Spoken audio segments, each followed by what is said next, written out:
Hello there.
Good evening, everyone, and welcome back to the Galactic Archives. I'm really glad to see you here tonight.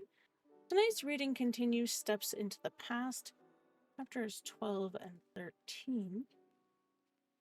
These chapters take place on Tanagis, which occurs after Collier, after the noise, the violence, the constant motion of survival. Marin is home. But, as we know, coming home doesn't mean everything stops hurting all at once. These chapters are about the in-between spaces, about what happens when the fighting pauses, but the body and the mind haven't quite caught up yet. Recovery here isn't dramatic, it's slow, it's often uneven.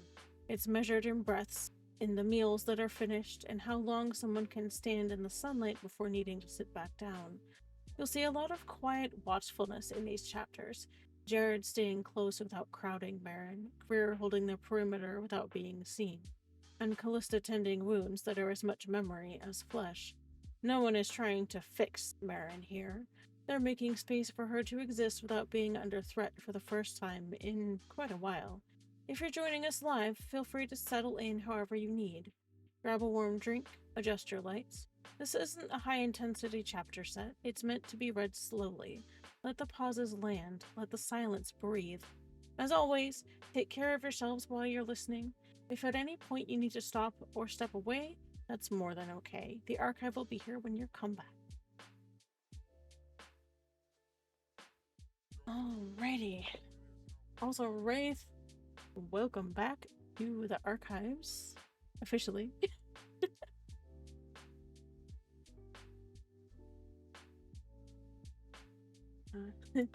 I am attempting to find my chapters. Give me just a second here. Oh, I'm a little discombobulated today. Oops. I have too many windows open. Ah! Oh boy.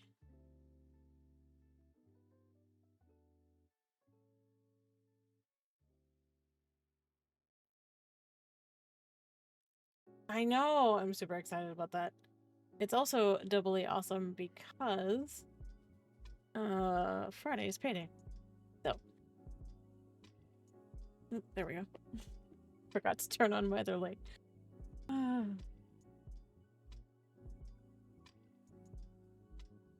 There.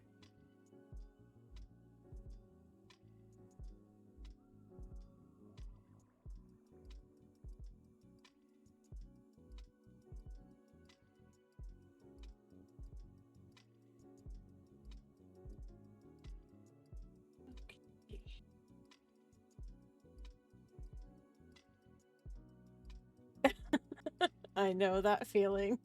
That is very true. But it also means that it's a lot closer to Christmas, which I always look forward to because it means that I get to spend time with my family, which I don't get to see them super often, so it's nice when I can. Right. Also, if you see me looking over this way, because OBS is now over here. Maybe I should put it up here. I don't know. Is it gonna fit up there? Oh, I don't know if that'll work. Oh, I can't eat. Nope, that's not gonna work. Nope. I was gonna put it up on the prompter, but that's not gonna work. It makes things too small. All right. Get myself some water before we actually get going here.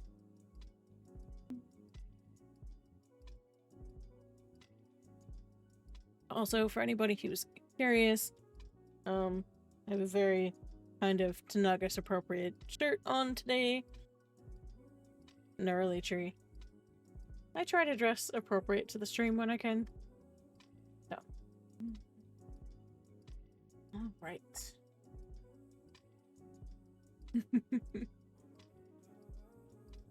Chapter 13 of Steps into the Past. Beneath the mountain's watch. The restless dawn. The first light of morning crept through the high mountain windows, painting faint amber streaks across the stone floor. Outside, the mountain winds whispered softly, carrying the smell of pine and distant rain. Marin stirred under the weight of blankets she hadn't quite realized had been pulled over her during the night. Her body protested every small movement, the still healing burns tugging, and her ribs aching in dull pulses beneath the linen tunic. Jared sat beside her bunk, his boots flat on the floor, his elbows resting on his knees. A quiet sentinel who had clearly not slept much, if at all. His blonde hair was mussed from running a hand through it too many times. His blue eyes were half-lidded, but sharp the moment she shifted.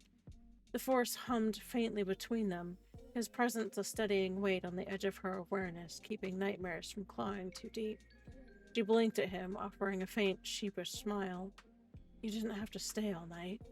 Jared only tilted his head, one brow raised, and that way he'd perfected back on Montadon. Like you'd have let me leave if the situation were reversed. That earned the smallest of huffs from her, more exhale than even a laugh. She sat up slowly, ignoring the twinge of pain that lanced across her shoulders and down her side. A hand immediately went to the chain around her neck, her fingers wrapping around Jarius's tags as if to anchor herself. For a few long moments, the silence between them was comfortable, companionable even, until her restless energy began to creep back in. I can't just lie here, Jared, she admitted finally, her voice soft but determined. Every muscle stiff, my head spinning. I need to move.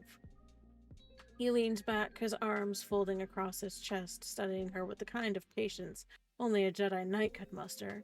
You also need to not tear those half-healed burns wide open, he reminded her. Hey Tava, welcome in. Good to see you. Marin's jaw worked as she fought the urge to argue. She had pushed through worse before. Vestine, Coruscant, Korriban, the clearing on Tanagis, but even she knew stubbornness wasn't the same as healing. Still, being confined felt wrong, suffocating even. Just stretches. Something, she murmured, rubbing a hand over her face. I hate feeling like this. Jared sighed through his nose, a quiet sound that spoke volumes. He stood, offering a steady hand to help her out of bed. Slow and easy, he said firmly, and if you so much as wobble, we're done. She accepted the hand, letting him bear some of her weight as her bare feet touched the cool stone floor. Greer's voice murmured from the hallway outside, quiet words with someone, a soft footstep that spoke of watch rotation shifting. But neither of them looked toward the door. Both knew the Master Sergeant would be there if anything went wrong. Close enough to step in, far enough to give them space. Jared guided her toward the open space by the window, lowering himself to the floor first in the familiar cross-legged posture from their early years of training. He patted the spot beside him. Sit, he instructed, a faint smirk tugging at his mouth when she rolled her eyes, but then obeyed. It feels like the Praxium all over again, she muttered, settling carefully onto the stone floor. Good, Jared said quietly. Maybe that'll remind you you're not alone in this. They worked through the first stretches slowly, Jared guiding her with quiet words and the occasional brush of his hand against her arm or shoulder to correct her posture. Every movement was deliberate, meant to loosen stiff muscles without straining fragile skin. For long moments, the only sound was their breathing in unison like old times, a rhythm that pulled her from the chaos of memory into something calmer and steadier. When she winched at the pull across her ribs, Jared's hand was there steadying her, the force wrapping gently around her presence. Easy, he murmured. This is not a race. She glanced sideways at him, a flicker of gratitude softening the exhaustion in her eyes. It feels like one sometimes, she admitted, her voice low. Like I have to keep running just to keep ahead of all of it. Jared didn't answer right away, just kept their breathing in sync, letting the force thread between them. Finally, he said, You don't have to outrun it, Marin. Not here. Not with us. For a while, the restless energy in her shoulders eased. Just enough that she could breathe without the weight of it crushing her. The sun climbed slowly higher, spilling gold over the mountains, and for the first time in days, Marin felt a small, fragile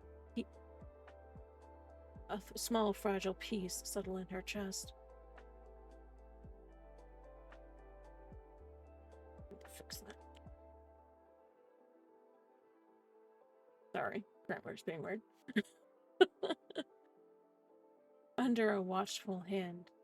The mountain air had warmed with the rising sun, spilling through the wide window and draping the room in muted gold. Marin sat cross-legged on the floor, a sheen of sweat clinging to her brow, her soft gray tunic wrinkled where her arms had braced against her knees. Jared remained seated beside her, quiet as ever, a steady anchor in the ebb and flow of her thoughts. Neither had spoken for several minutes, their breathing matched in the way it always had been when training on Mount Adon, a wordless tether that kept her grounded. The sound of the door opening drew both of their gazes. Greer's broad-shouldered silhouette filled the doorway, the old Marine moving with the kind of quiet presence that had made him indispensable in 1,000 operations. He didn't step fully inside immediately. He just studied the two of them, his sharp eyes taking in every detail. Marin's posture, her too pale face, the tension still lining her shoulders despite Jared's efforts to ease it. "Morning," he said, his voice low, roughened by years of service. In one hand, he carried a tray, its contents giving off the faint warmth of freshly prepared food and a steaming mug of behot. "Figured you might need this before you collapse on me again." Marin blinked, an instinctive protest forming before she could stop herself. "Greer, He silenced her with merely a look, the kind that could stop a platoon in its tracks. "Don't start," he said, stepping inside and setting the tray on the low table near the bed. "You pushed too hard yesterday. We're not doing that again." His tone tolerating no argument, but beneath it was a layer only Marin and a few others ever heard, a quiet thread of concern he rarely allowed it to show. Jared leaned back on his hands, watching the exchange with a faintly amused expression, though his eyes were still tired. "He's right," he added. "You're pale, and your forced presence feels like it's been wrung dry." Marin made a face, shifting to slightly to sit straighter. "I'm fine," she muttered, though even to her ears it sounded unconvincing. The smell of behot reached her then, rich and spiced, grounding in its familiarity. She swallowed hard and glanced toward the tray. "Mostly fine," she amended under her breath. Greer crouched in front of her, a rare gesture that put his eyes level with hers. "Kid," he said, quietly, his voice softening just a fraction, "your father asked me to look out for you. That doesn't mean standing by while you run yourself into the ground." He nudged the tray closer with one hand, not quite touching hers, but close enough that the meaning was clear. "Eat. That's an order." The words landed differently than they might have, coming from anyone else. Marin hesitated, the tension in her shoulders faltering, and then reached for the mug first. The heat seeped into her fingers, calming in a way little else was right now. She sipped slowly, the spiced drink loosening something that was tight in her chest. Jared shifted beside her, finally stretching his legs out with a soft sigh. "You know, he won't let this drop until the tray is empty," he said, his tone half teasing and half serious. Marin rolled her eyes but took a piece of soft bread from the tray, nibbling at it more out of habit than hunger. "I remember when you two used to let me skip meals if I said I wasn't hungry," she said. Her voice was quiet but threaded with dry humor. "Yeah," Greer replied, standing slowly, the stiffness in his knees audible in the way he moved. "Then Bastine happened. Then Korriban. I'm done letting you starve yourself to keep the rest of us from worrying." He crossed his arms, standing like a sentry between her and the door. "We've seen enough of what that kind of stubbornness costs." The unspoken weight of those memories hung heavy between them. The cold cell on Bastine, the clearing on Tanagis, the broken breaths on Korriban. Marin lowered her gaze, her thumb absently tracing the engraving on Jerry's tags with her free hand. After a long moment, she gave a slight nod and took another bite. Slower this time, and more deliberate. Greer didn't move to leave, he simply stood there, as quiet as the mountain stone around them, watching over her as he always had. Jared sat nearby, his presence in the force a steady warmth.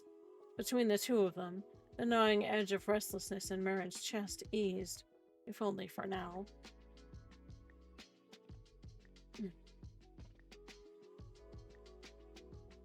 I'm gonna... Alrighty. A quiet anchor. The late afternoon sun stretched long shafts of gold across the mountain peaks, filtered through the high windows of the estate until they lay muted over Marin's floor. The air in her room held the stillness of a place that had seen too much motion and now was desperate for calm. The walls, carved from the mountain itself, seemed to breathe with her, solid, unmoving, and safe. Marin sat propped against her pillows, the soft gray linen tunic loose over her frame, the dark trousers hanging comfortably around her legs. Her bare feet rested against the cool stone floor. Her meal tray sat on the nightstand, mostly empty, save for the mug of lukewarm hot Jared had insisted she finish. She rolled Jerry's tag slowly in her fingers, her thumb rubbing over the worn edges as if tracing the grooves could ground her in this room and in this moment. The door eased open without sound, save for the faint brush of a knuckle against wood. A quiet courtesy, not a demand. Callista stepped inside, her blonde hair gathered back loosely, her expression a blend of healer's calm and motherly worry that never made Marin feel like a child, only cared for. She set a small satchel beside the basin on the dresser and glanced toward the tray. Good, she murmured, nodding toward the mostly empty plate. Jared said you'd eaten. Brid told me you argued, but you still ate. Marin huffed a faint breath through her nose, and almost a laugh, and set the tags aside for the moment. It wasn't much of an argument. They tag-teamed me. They learned from the best, Callista said, a hint of a smile ghosting over her lips as she pulled out the familiar tin of salve, her fingers deft and steady. May I? Marin shifted to sit cross-legged on the bed, offering her arms silently. The healing burn still traced angry pink lines down from her shoulders to her wrists, a testament to Collier's firestorm and the duel that she'd barely walked away from. Callista knelt beside the bed, dipping her fingers into the balm and working it over the worst patches with slow, practiced movements. For a long time, neither of them spoke. The only sounds were the faint scrape of cloth against skin and the muted breath that Marin drew through her teeth when a tender spot flared. Callista's touch was careful, unhurried, and every motion weighted with unspoken reassurance. You are here, you are safe, and you are not alone. You're wound tight again, Callista said eventually, her voice soft enough that it didn't disturb the quiet. Your shoulders feel like Durasteel. You still bracing for the next hit? Marin let out a shaky breath, her gaze fixed on the blanket pulled in her lap. It feels like it could come any minute, she admitted, her voice rougher on the edges. Collier was supposed to be clean. Instead, we walked into a trap. Every time I close my eyes, it's Bastine all over again. Callista's hands stilled briefly before resuming their work, slower this time. You're not there, she said firmly but gently. You're home. You've got time, and you're not facing this alone anymore. Marin's breath hitched, a tremor running down her arms as if the words had shaken something loose. She didn't look up, but her voice was quieter when she said, I don't know how to stop bracing for it. It feels like if I let go, I'll miss the next blow. Callista laid her hands gently over Marin's forearms, warm and steady. Then don't let go all at once. Just let yourself lean on the people who are here, a little at a time. What this place is for. The weight in Marin's chest loosened fractionally, enough that she let out a long, uneven breath. Crying, she whispered, and for once it didn't feel like failure to actually admit it. When the salve had been worked in and the raw patches wrapped lightly in soft linen to keep them from catching, Callista tucked the blanket around Marin's shoulders the same way she had years ago. She lingered, brushing a strand of dark hair from Marin's temple before speaking again. Rest if you can, Marika. Her voice softer now, a name given with quiet warmth. You've got another week here if you need it. Let us hold the weight for you, just for a while. Marin closed her eyes briefly, her hand finding Jerry's tags again, and gripping them like a promise. When she opened them, there was something a little steadier in her gaze. Thank you, she murmured, her voice barely above a whisper, but certain. Callista pressed a light kiss to the top of her head before rising and slipping out of the room, leaving only the soft glow of the lamp and the faint, grounding warmth of balm on healing skin. Outside, Greer's silent watch held firm in the hallway, a steady line between her and the galaxy's chaos. Wait just 1 second. Ooh.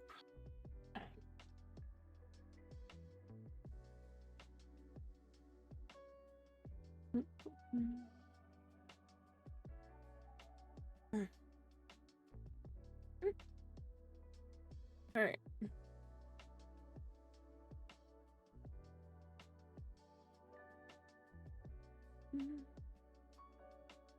Beneath the mountain silence, the estate was still in the late morning haze, thin sunlight filtering through the mountain's upper windows and spilling muted gold over the stone floors of the corridor.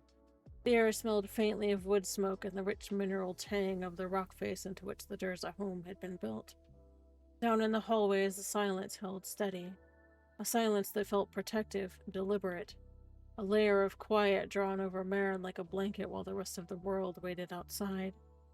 Jared stood by her bed, his boots planted shoulder-width apart, his arms folded, watching her with the same steady patience he'd carried since Bastine.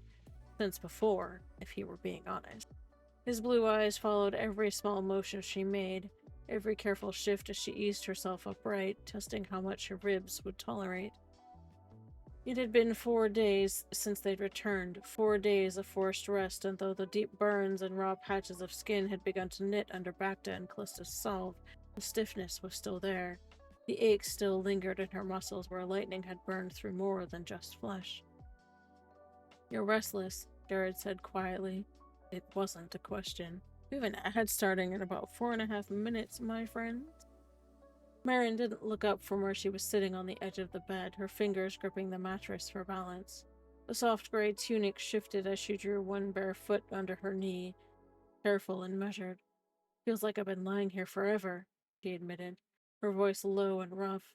Her other foot hovered for a moment before it found the rug with the same cautious care.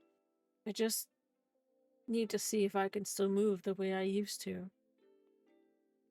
Jared's head tilted slightly. He didn't argue. Instead, he offered his hand. "Slowly, and we go together." She gave him a small nod, almost hesitant, before slipping her fingers into his. The warmth of his grip was grounding, a tether back to safer ground. Together they made their way through the quiet hallways, Jared adjusting his pace so she could take measured steps, his weight carefully balanced. The trip down to the lower level left her breath thinner than she wanted to admit, but she didn't complain. Jared didn't comment, though the quiet squeeze of his hand said he'd noticed. The training circle sat at the heart of the estate's lower wing, a wide ring of polished stone. The space was open to the mountain air on one side, faint sunlight spilling through cut archways and spilling across the worn stone floor. The faint smell of weathered leather and oiled wood lingered here, grounding and familiar. Marin let out a slow breath as they stepped inside, the space drawing her back to lessons older than scars and older than pain. She moved to the center, her shoulders straightening with something that wasn't quite confidence, but it was close. Her bare feet shifted on the stone as she began with the simplest motions, the stretches Stefan had drilled into them all those years ago when they were still students learning to trust their own limbs. Her arms lifted, following slow arcs over her head, her breath sinking to the movement.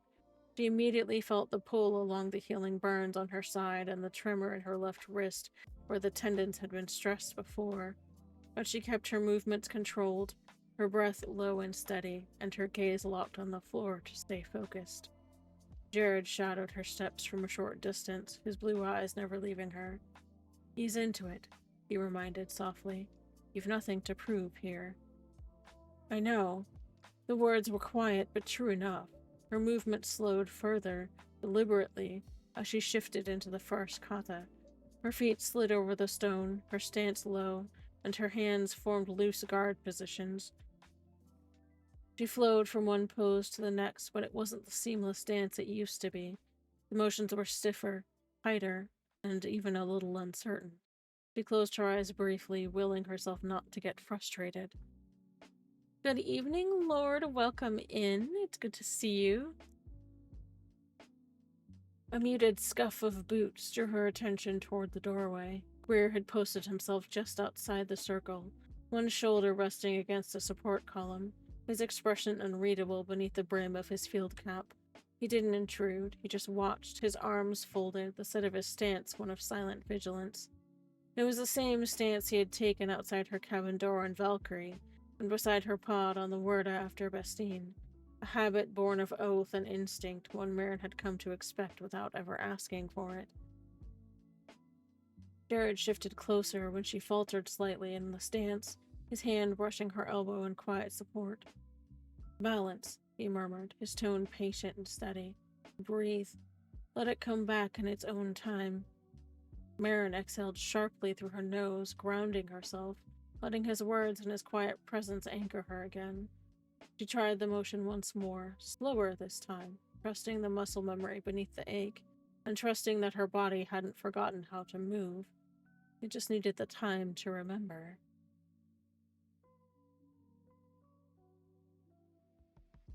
"Better," Jared said softly, the faintest smile in his voice. And I'm gonna pause right there because we have an ad starting in less than 10 seconds. Please take this time to go get yourselves a drink of water, have a stretch, get a snack. I will see you guys back here in a minute and a half.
Alright, my friends, we are back.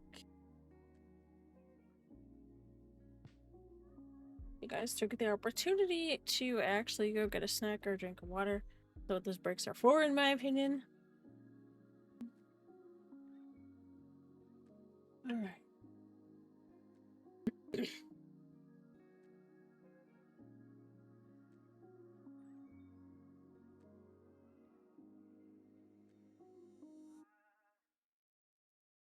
Okay.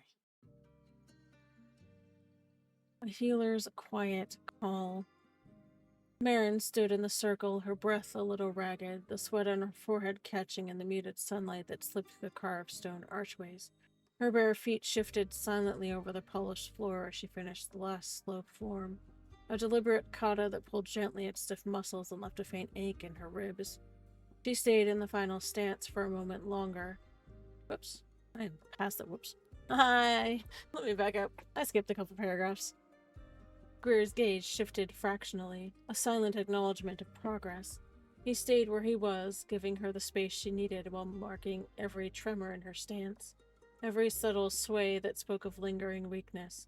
Watching, assessing, and making his quiet plans to adjust tomorrow's schedule without her noticing, so she'd rest when she needed it, even if she hated him for it. And Marin, feeling both their eyes on her, one protective, one quietly proud, let herself move through the last set of forms in silence, allowing each breath to draw a little more strength back into her frame, each step a promise to herself that she wasn't done yet. There we go. I got a little ahead of myself. A healer's quiet call. Marin stood in the circle, her breath a little ragged, the sweat on her forehead catching in the muted sunlight that slipped through the carved stone archways. Her bare feet shifted silently over the polished floor as she finished the last form, a deliberate kata that pulled gently at stiff muscles and left a faint ache in her ribs. She stayed in the final stance for a moment longer, her eyes half closed, willing her body to remember what strength felt like. Jared was crouched a few paces away, his elbows resting loosely on his knees, watching her with quiet, steady eyes. He hadn't said much in the last few minutes, letting her find her own rhythm, but she felt him there all the same. His presence a weight of calm in the force, the same tether he'd been since Tanagis, since Bastine before that. The bond they shared wasn't loud, but it was constant and grounding. Near the doorway, Greer leaned against the support column, his arms folded, his gaze steady and unreadable. Veil habits ran bone deep, but there was a tension to the way he shifted his weight, the faint crease in his brow. He wasn't just watching, he was evaluating, planning, and already calculating how far she could push today before he stepped in to make her stop. The man didn't need words to make his presence felt. The quiet pressure of his gaze was enough to remind Marin that she wasn't alone in this fight to recover. It was the soft footfalls on the stone that drew their attention. Callista entered without a word, her presence like a cooling draft after a long heat. Her blonde hair fell loose down her back, and her blue eyes softened as they swept over Marin, taking in every tremor in her limbs, every shadow of fatigue on her face. In her hands was a small tin of salve, the familiar, faintly herbal scent already drifting between them. Jared glanced up at Callista, a flicker of communication passing between them without words. A subtle dip of her head towards Marin. A raised brow from him that says, "She's stubborn today," and then Callista's small, knowing sigh. They had all learned to speak without speaking where Marin's pain was concerned. Marin straightened slowly, arms loose at her sides, though she didn't quite meet Callista's gaze. "I'm fine," she said, before anyone could comment, the protest automatic, yet unconvincing. Callista's steps were slow and deliberate as she crossed the circle, setting the small tin down on the railing before crouching in front of Marin. "America," she said softly, her voice even and steady, but leaving no room for argument, regardless. "You've done enough for today." Her fingers reached to gently brush a damp strand of hair from Marin's temple, the touch neither commanding nor optional. "Sit." Reluctance poured with exhaustion in Marin's eyes, but in the end she let Jared guide her down to sit on the stone. Callista knelt beside her, uncapping the salve. The cool, clean scent of it filled the space as she dipped her fingers into the mixture and began to smooth it over the healing burns along Marin's forearms. Her touch was careful, practiced, as she worked the balm into each patch of tender skin, with soothing, circular motions. "You pushed too hard," Callista murmured, the words not a scold, but a gentle truth. "Healing isn't just muscle and bone. It's everything you've been holding in since Collier."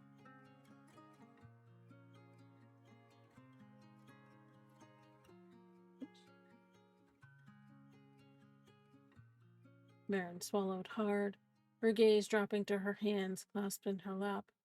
"It feels like if I stop, everything catches up all at once." Her voice was rough, almost a whisper. Jared, who was still sitting close, reached out to lightly brush his fingers over hers. Then you don't stop alone, he said quietly. For a moment, the only sound was a soft rasp of Callista's hands working salve into Marin's skin, the steady pattern of Marin's breathing slowly evening out as the sting faded under her touch.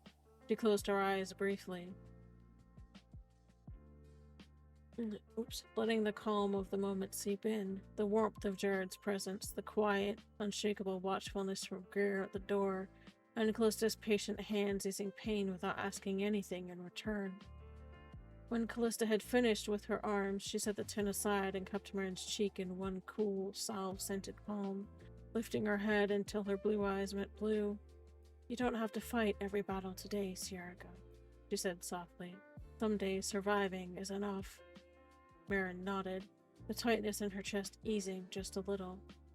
She didn't speak, but when Callista guided her to lean back against Jared's shoulder, she didn't resist. The three of them stayed there in the circle for a long time, the mountain silence holding them close until Marin's breathing had steadied and the tension in her frame finally began to let go.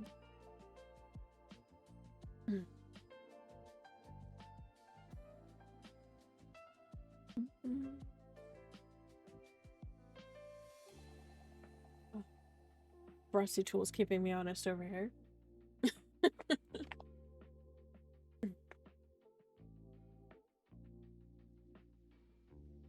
Alright.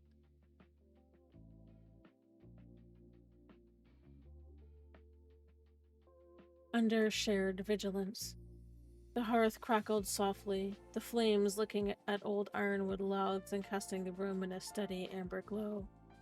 Outside the broad, arched windows, Tanagis lay draped in twilight, the mountain winds whispering against the transparent steel.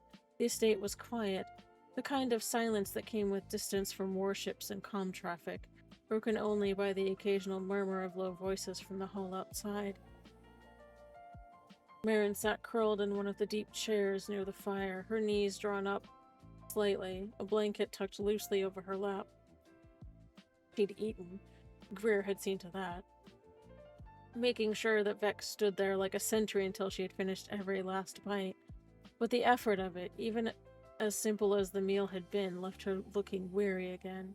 Her face drawn in the firelight, her hands moving absently over Jairus' tags, the chain sliding through her fingers in a slow, familiar rhythm.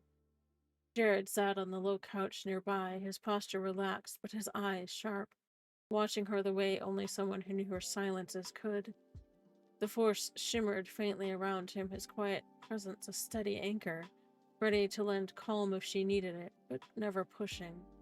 He didn't need to speak for Marin to feel the quiet, "I'm here," threaded through the bond they shared. From the doorway, Greer leaned a shoulder against the frame, his arms crossed, saying nothing. He wasn't hovering, not exactly, but his presence was unmistakable, a silent promise of vigilance. Even here, in the safety of stone walls and old mountain air, he didn't let his guard down. Not after Bastine. Not after Tanagis, and certainly not after Collier. Marin finally broke the silence, her voice soft and a little rough. It feels like I'm wasting time sitting still. Thanks, Wraith. Yeah, I noticed that too.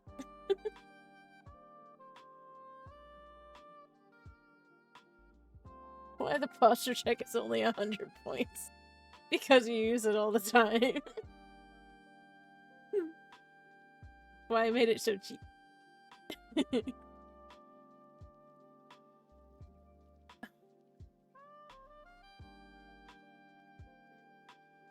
Greer's brow furrowed, his voice low but edged with steel. Time's not wasted if it keeps you on your feet tomorrow, kid. Yeah, that too. He caught her gaze and held it just long enough to make sure she heard the unspoken weight behind it. You push too hard, you won't make it to what's next. Jared tilted his head slightly, his tone gentler but carrying the same truth. Even Jedi healers would tell you to stop trying to outrun the hurt. The Force can mend bone, knit muscle, but only if you give it the room to breathe. Marin sighed and let her head tip back against the chair, her eyes closing for a long moment. The warmth of the fire seeped into her body, loosening something tight in her chest, but not enough to quiet the restlessness that always lingered beneath her skin.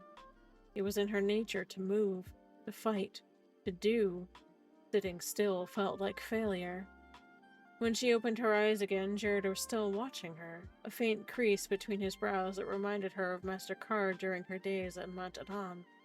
Greer hadn't shifted from the doorway, his silent watch unwavering. And for a brief moment, Marin felt it. Not just their concern, but the depth of it. The oath of care and protection neither of them would speak aloud, but both lived by. It settled her in a way that words couldn't. Yeah, I forget how much the stretch costs, but something like that. I made them both relatively cheap, specifically for that reason.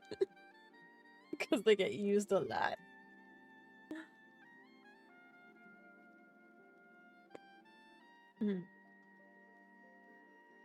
Alright.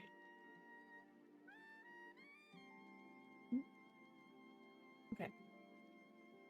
A quiet promise. The mountain's night air was cool, still carrying the sharp bite of high-altitude winds, even through the thick stone walls of the estate. Marin lay in bed, half propped against her pillows, the linen of her sleep tunic soft against healing skin.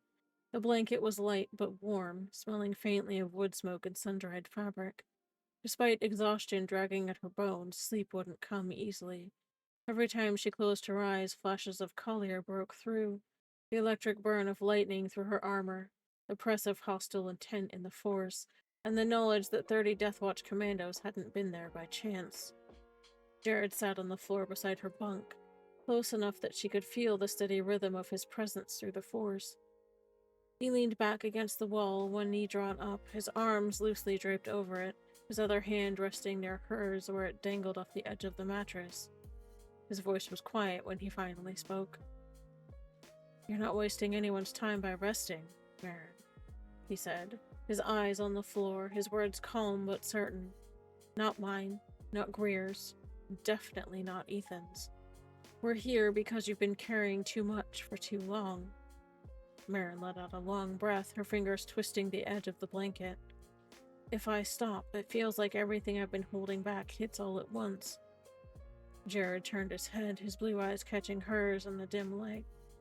"Then don't stop alone." He reached out and brushed his fingers over hers and let a wave of quiet ripple through their bond, warmth, calm, and a subtle thread of safety he'd learned to weave into the force for her after Bastine, after Tanagis, after too many nights just like this one. Her eyes softened, the knot in her chest loosening a fraction. Slowly, her hand turned in his, her fingers curling around his in silent thanks. The tension in her body eased bit by bit, her breaths growing longer and steadier. In the hallway outside, Greer shifted in his stance but didn't open the door. He didn't need to. He could feel through instinct alone that Jared had her anchored for the night.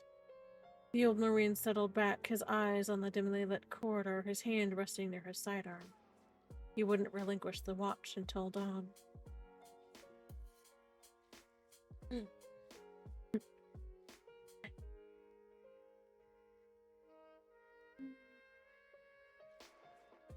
Steady hands. The mountain air was cool, carrying the faint scent of pine and the distant tang of rain on stone. Thin clouds ghosted across the sun, softening its light as it spilled over the training circle carved into the rock. Marin stood at its center, her bare feet shifting slightly on the worn stone, her soft gray tunic and dark trousers moving gently in the breeze. Her breath came slowly and deliberately, as though every inhalation was a battle between determination and the aching protests of her healing body. Jared was close, always close. He crouched a few paces behind her, his blonde hair tousled by the breeze, his steady blue eyes fixed on her like an anchor. The force hummed softly around him, a quiet tether that brushed against her frayed edges without intruding. A subtle presence meant to keep the worst of her memories at bay. She felt it, just enough to know she wasn't alone, but not enough to drown out her own thoughts. Every stretch pulled sharply along the healing burns on her arms and legs, the raw skin prickling beneath the linen. Every lift of her arms reminded her that her ribs hadn't fully forgiven her for Collier, but staying still had never been in her nature. And after 3 days of enforced rest, Marin felt like she was suffocating. Slow, Jared murmured from behind her. You're pushing too hard. I'm fine, she whispered, though her voice lacked conviction. Her left hand trembled slightly as she raised it into the familiar arc of a kata she'd known since she was 12. Jared didn't argue. Instead, he rose and stepped closer with a deliberate quietness, his presence a wall of calm. His hand hovered near her elbow, not touching. Not yet. Just close enough that she could feel the warmth of it, an unspoken offer to steady her if she faltered. Marin exhaled slowly, letting her arm fall back to her side, frustration flickering across her face. I hate this, she admitted softly. I can fight through worse. I've done it before. Bastine. The clearing. Horriban. The words didn't need to be said. Jared had seen enough glimpses in her memories to know exactly what she meant. I know, he replied, his voice quiet but firm as he finally laid a hand over hers, grounding her. But you don't have to fight alone right now. You don't have to prove anything here. The words drew a flicker of emotion over her face, sharp and raw. She turned her head slightly, meeting his gaze for just a moment before looking away again.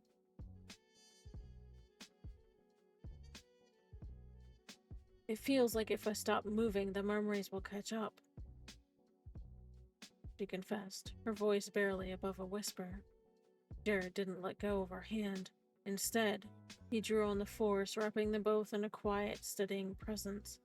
A soft warmth pushed against the sharp edges of her anxiety, easing the tightness in her chest, the tremor in her fingers. Then let me hold them off for a while, he said, his tone carrying the weight of a promise he'd made long ago on Mount Adam, and again when he carried her from the clearing. They stood there for a long moment, the training circle silent save for the whisper of the wind through the mountain trees. A quiet scuff of boots on stone drew Marin's attention toward the steps leading down from the estate's main hall. Callista descended, her long blonde hair braided neatly down her back, a small jar of healing salve in hand. Her blue eyes softened when they settled on Marin, though they flicked briefly towards Jared, acknowledging the way that he steadied her. I thought I might find you out here, Callista said gently, moving closer. She crouched beside Marin, her hands cool and efficient as she unsealed the jar. You're not meant to push this hard yet, Erica, she murmured, switching easily into a softer tone as she dipped her fingers into the salve. Let me see your arms.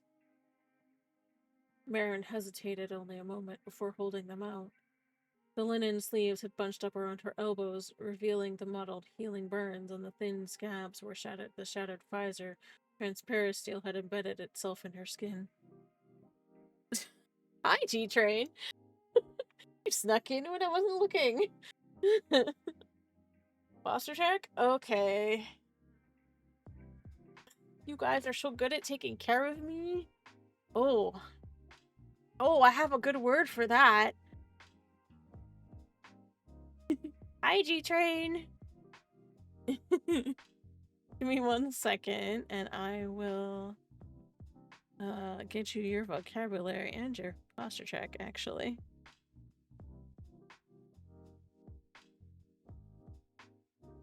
Okay.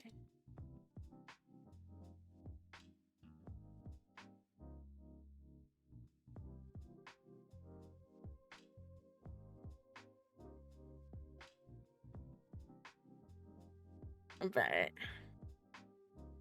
Okay, let me do that posture check again because I'm notoriously bad at keeping myself sitting straight. As we all know. Okay. Our vocabulary word for the day, since I was just reading it, is Shiarika, which is the Mandoa word for sweetheart, essentially.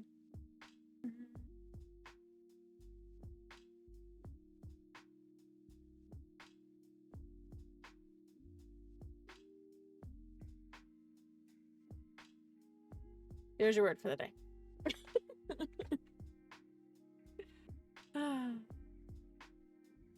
always enjoy the daily vocabulary, so thank you. I enjoy teaching you guys a little bit of Mandoa or Atashir, as the case might be, on some days. Alright.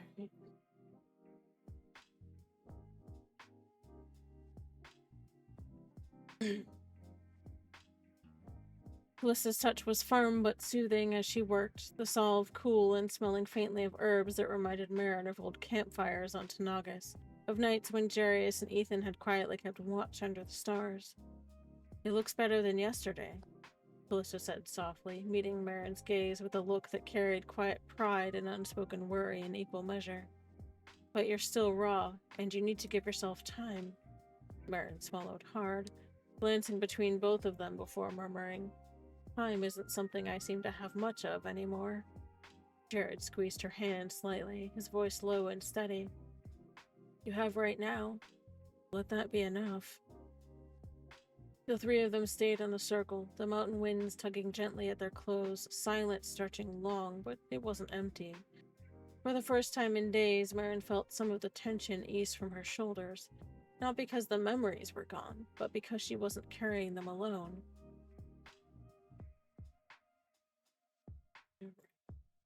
We have an ad starting in just under 5 minutes, my friend.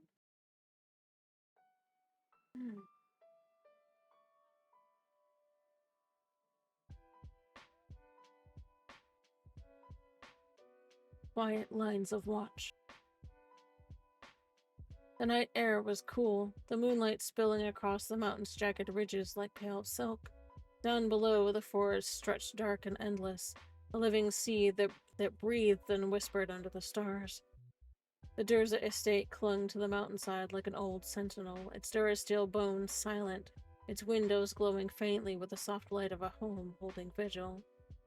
Greer stood on the stone balcony just outside the main hall, one hand resting against the railing, the other curled loosely around a steaming tin cup he hadn't taken a sip from in some time.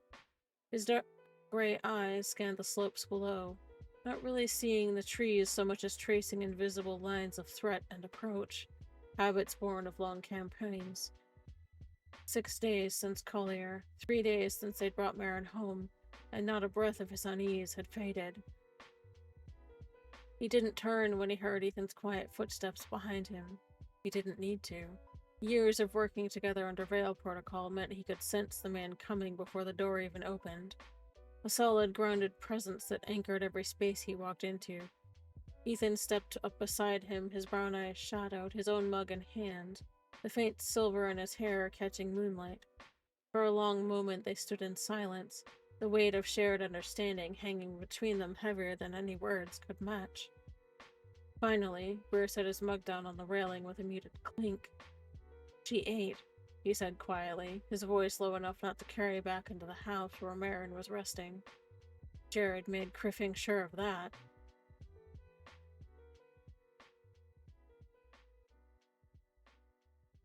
Ethan gave a slight nod, the kind of nod that spoke volumes without breaking Veil Protocol. Good. It was needed. Greer's jaw tightened, his gaze flicking toward the dark valley below. "She's holding herself together," he went on, his words clipped but steady. "But it's costing her. The same set of eyes has been on her since Collier. Dance is mapping her rhythms. Halloran." He let the name hang, his tone just sharp enough to say everything they couldn't. "Intel smelled wrong from the start, and if we hadn't been there..." He didn't finish. He didn't have to. They both remembered what Bastine had been like when it was nearly too late. Ethan shifted slightly, leaning on the railing, his gaze fixed out over the tree line. His left hand flexed at his side, the middle ring and pinky finger curling before relaxing while the index finger extended, deliberately, just for Greer to catch. "Stay close. We're not done here." Greer dipped his chin fractionally, a silent acknowledgement. "Already am. Always will be." He rubbed a hand over his jaw, his voice dropping even lower. "She's pushing hard. The training circle this afternoon, Jared's keeping her steady, but it's too much, too soon. I can see the weight on her." Ethan's eyes softened for just a moment and then hardened again. The protective edge of a man who'd pulled Marin out of hell once and knew the look of old scars reopening. A faint twitch of his fingers signaled what words could not. 3 more days, and then we decide. Greer breathed out slowly and nodded once more, and then glanced toward the hall behind them. Vec, Harris, and Ral, they're rotating the watch. No gaps, he said quietly. The perimeter's clean, but I don't like how quiet it is out there. Ethan grunted softly in agreement, finishing his own survey of the slopes below before looking back toward the house. His voice, when he finally did speak, was a low, weighted thing. Too quiet. Another look passed between them, a silent understanding honed over years in the Marines and under Veil protocol. We'll be ready when it breaks, whatever it is. Greer retrieved his untouched mug, his fingers tightening on the handle as his gaze shifted toward the closed door leading to Marin's hallway. She was safe, for now, tucked under the mountain's watch with Jared nearby and the rest of them holding the line. But he knew too well that safety was a fragile thing, and that there were men in their ranks who'd sell it for the right cause. And until they had proof, all they could do was watch, quietly, carefully, and as patiently as stone. We have an ad starting in 2 seconds. Be right back.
Alright, my friends, we are back from our ad.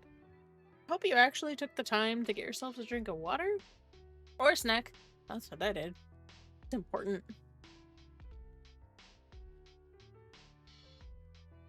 Alright.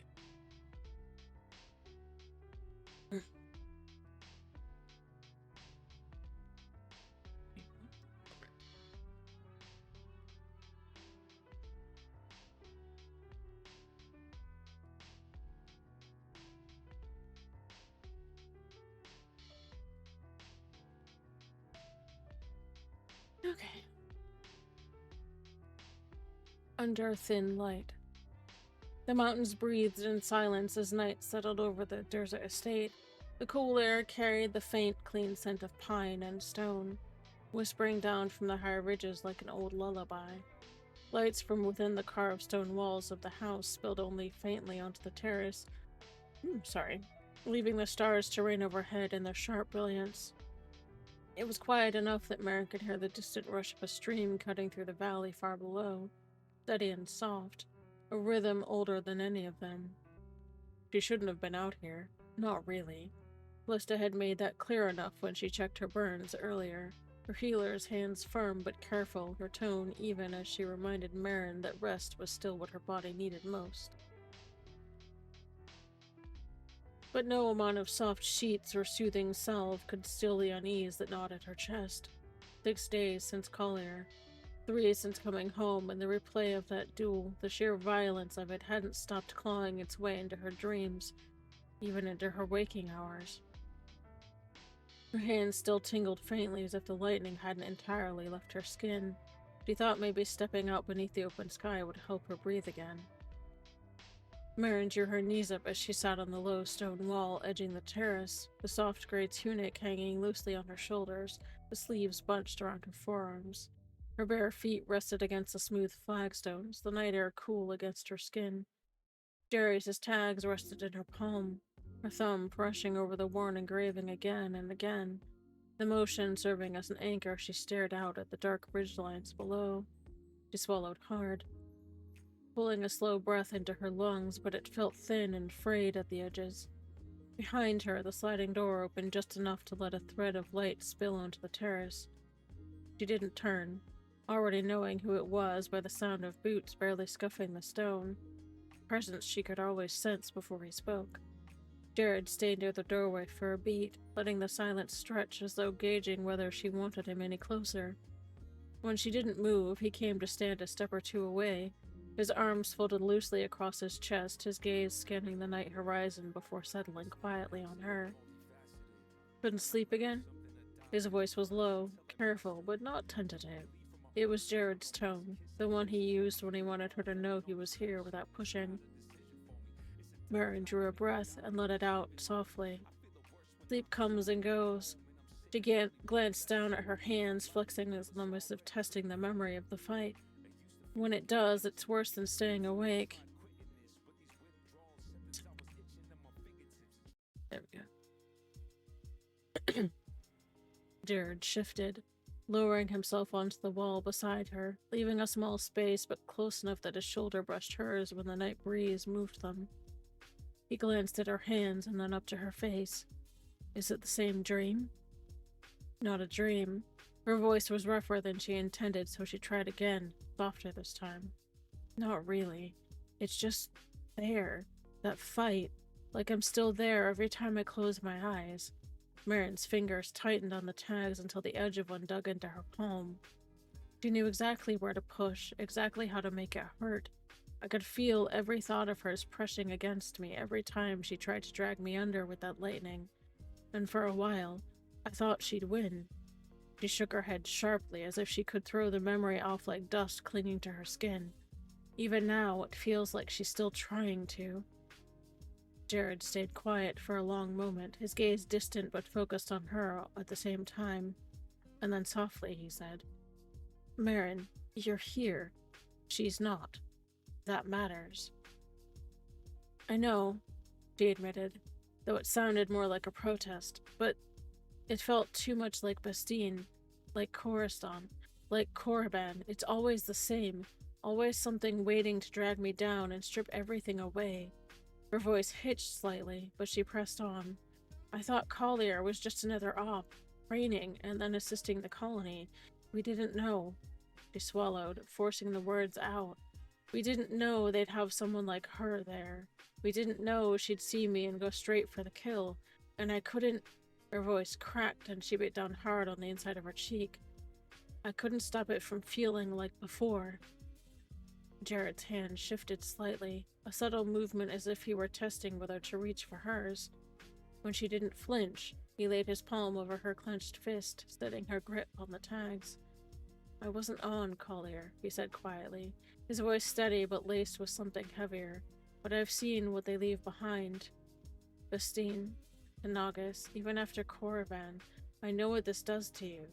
His thumb brushed lightly over her knuckles, grounding her. And I know you keep standing back up anyway, even when you shouldn't have to. Oh, thank you, Sarybot. She let out a shaky laugh that wasn't really laughter. Yeah, until the next time. Marin. His tone had an edge now. It wasn't harsh, just firm enough to cut through the spiral she was in. She looked up at him, meeting the blue of his eyes in the moonlight. You don't have to keep bracing for the next time. Not alone. Not anymore.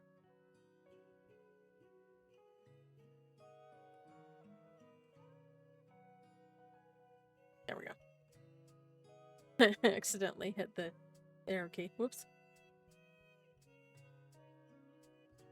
Her breath stuttered. She wanted to believe that. Stars, she needed to believe that.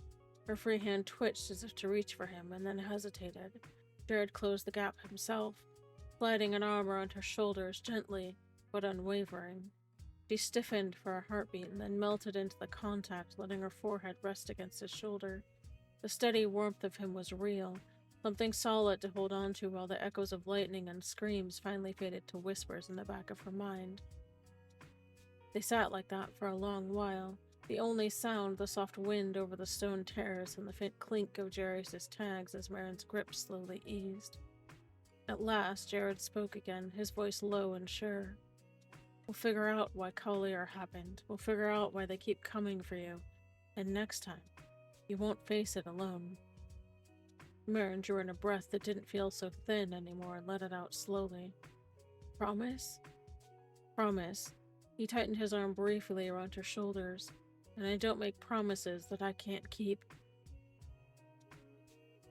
For the first time in days, Marin felt the knot in her chest loosen just a fraction. Stars above seemed a little brighter, the mountain air a little easier to breathe. She sat there under the thin light with Jared beside her, knowing that when the fight came again, and it would, she wouldn't have to meet it on her own.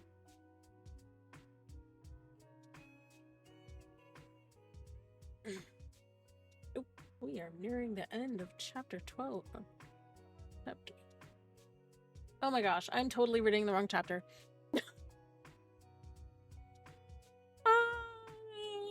I just realized I'm reading chapter 13. Like a genius. It's that kind of day. So we're gonna backtrack after we're done and read chapter 12. Sorry. Oh boy.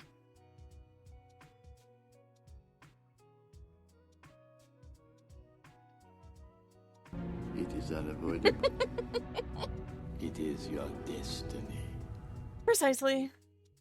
Yes, it is definitely that kind of day. I totally didn't realize that I was reading chapter 13 instead of chapter 12. So we're gonna backtrack after we're done chapter 13 and read chapter 12. Sorry.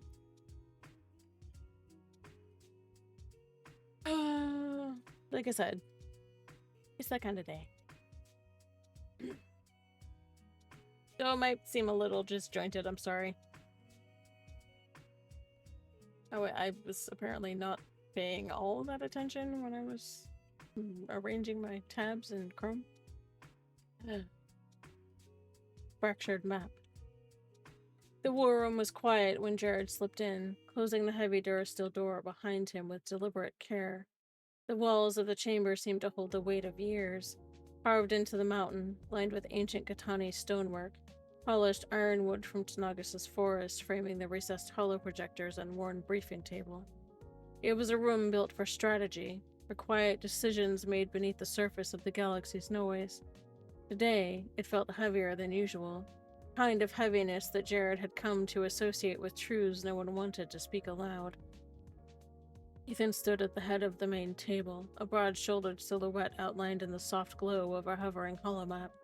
Lines of red and amber traced fleet paths and landing zones from Collier, overlaying older data from Bastine.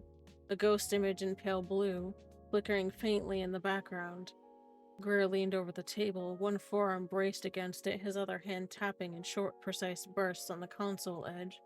Not random fidgeting, but code. A silent exchange between Marines. Beck was stationed at the far end, his hands folded behind his back, his gaze outwardly calm, but watchful, tracking every detail in the room. Marin lingered near the doorway, his green eyes sharp, arms folded, silent as only someone used to surviving among Deathwatch could be. The air was taut, not hostile, not panic, just taut, like a wire stretched to breaking, humming with restrained tension. Ethan's hands moved slowly over the map, two fingers circling a particular insertion point on Collier before sliding to the column of data on the right. Greer's gaze followed, and then flicked briefly to Vec, a muscle in his jaw tightening. Vec dipped his chin almost imperceptibly, a wordless acknowledgement logging the gesture for future Veil dispatch to Connors.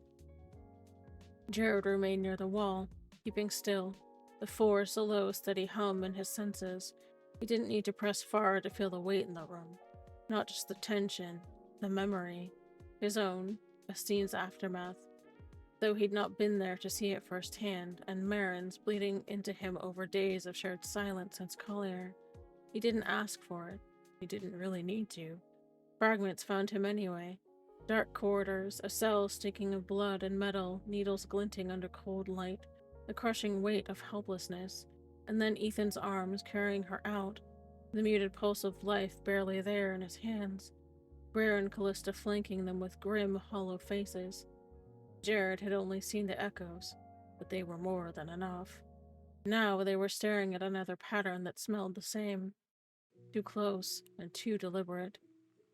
Got the same route markers, Greer said finally, his voice pitched low, a Marine's calm under strain. He pointed to a junction where the supposed intel had routed their company into the clearing on Collier. Not an ambush by chance. They knew exactly where the captain would bring Theta 9. He didn't look at Jared as he used the Veil call sign, but the deliberate use of it cut sharper than saying Marin's name aloud. Ethan's brown eyes flicked up, meeting Greer's in silence, and then dropped back to the holomap. His hand shifted, his index finger tracing another path. Bastine. A different planet, a different op. The same kill zone structure, the same insertion points fed from supposed secure sources. His other hand flexed against the table's edge, slow and deliberate. A signal. Pattern. Old ghosts. We've seen this before. Vec inclined his head once. There were no words, just a quiet agreement. His hand brushed the cuff of his sleeve twice, an old Marine Veil gesture meaning not clean. Watch every link in the chain.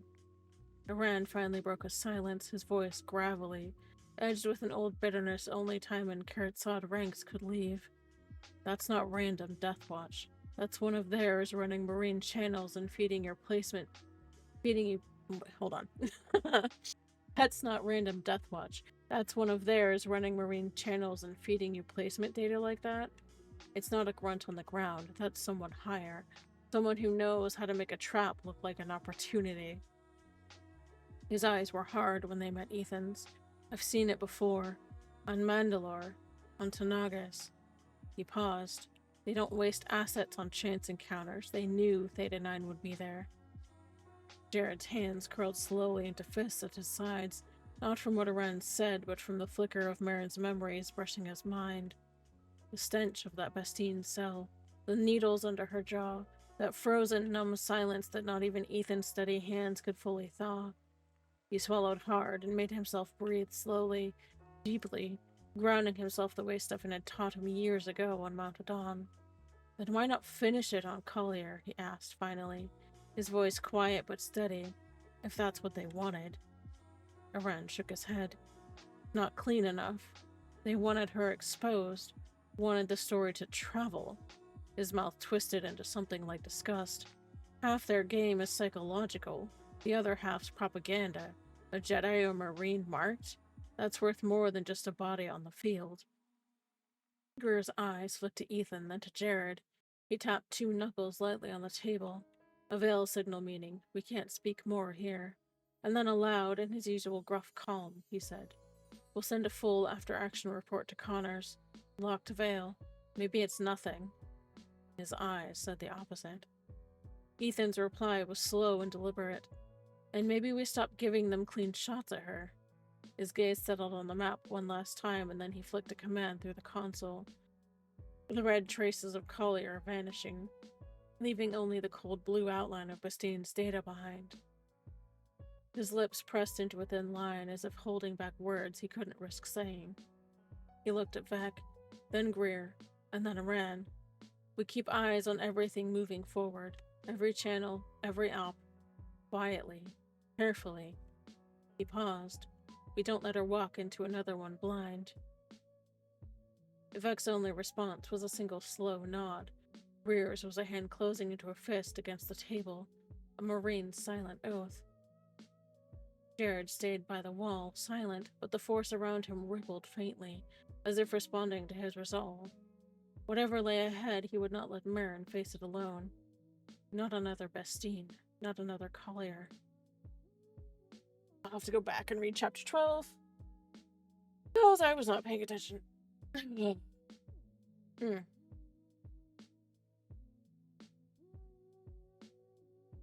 Okay, we are nearing the end of chapter 13, my friends. Wait. Okay, I'll ask that question as soon as I'm done. Quiet return. The hinges of the old iron-banded door barely made a sound as Jared eased it open, mindful of the hour and the weight that hung over the estate like a hush before a storm. There were no powered seals here, no automatic locks or doors that hissed shut with the press of a button. This house was older than any of them, rooted into the rock of Tanagis' mountains, built for silence, built to withstand time and memory alike. It carried both tonight. A single lamp burned low on Marin's bedside table, its light soft and warm against the stone walls, casting long shadows that pooled in the corners of the room. The air smelled faintly of clean linen and the subtle sharpness of the healing salve, the scent lingering after Callista's earlier visit. Marin lay curled on her side beneath the fresh sheets, her soft gray tunic dark trousers loose against her healing frame. The blankets had been tucked with military precision, but her movements in sleep had shifted them askew, leaving one bare foot visible, pale against the darker fabric of the quilt. Jared stepped inside quietly, closing the door with deliberate care before moving to his usual place, a well-worn spot on the floor just beside her narrow bunk.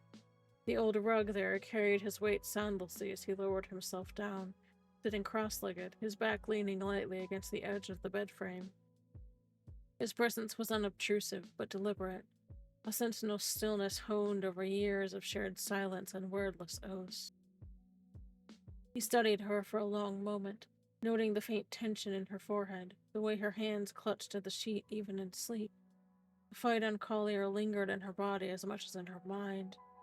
He could feel it in the faint tremors beneath the force, as if her spirit still stood in that clearing, holding the line against the storm of hate and lightning. And beneath that, deeper echoes he had come to know all too well. The remnants of Bastien that time had not erased, fragments that still cut when they surfaced in dreams. He reached out slowly, resting his hands near hers on the edge of the mattress, not touching, but letting the force bridge the gap first. He nudged her presence softly, not intrusively, just steadily, a grounding warmth that said, "You're not alone. Not anymore."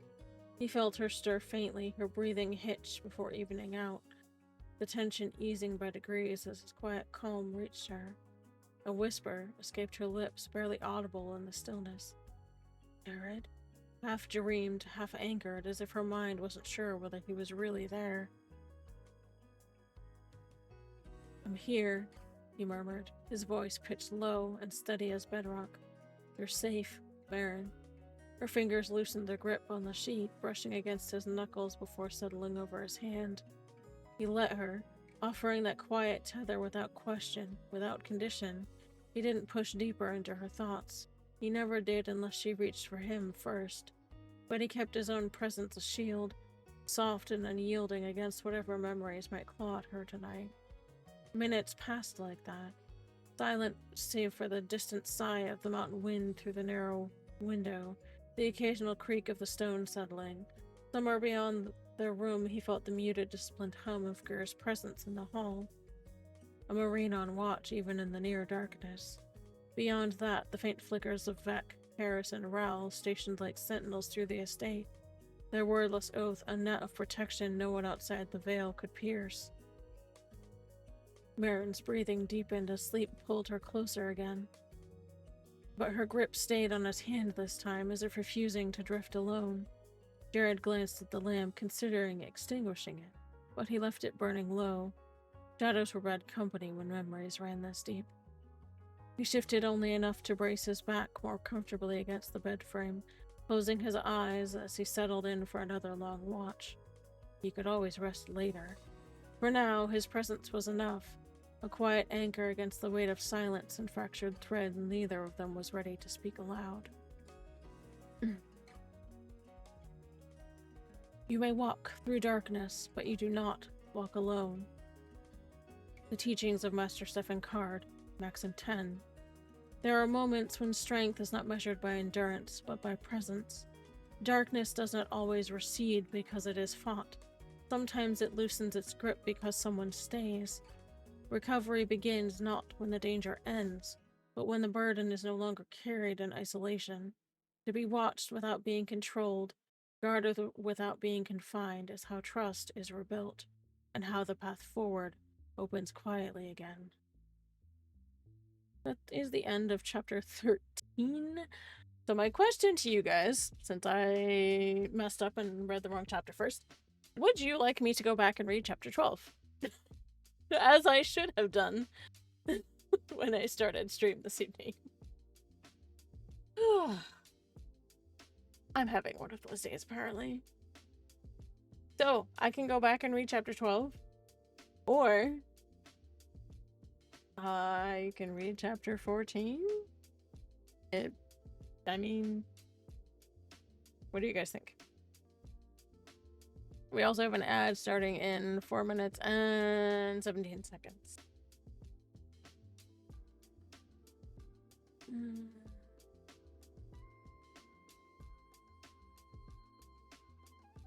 Well, let me skim chapter 12 a little bit.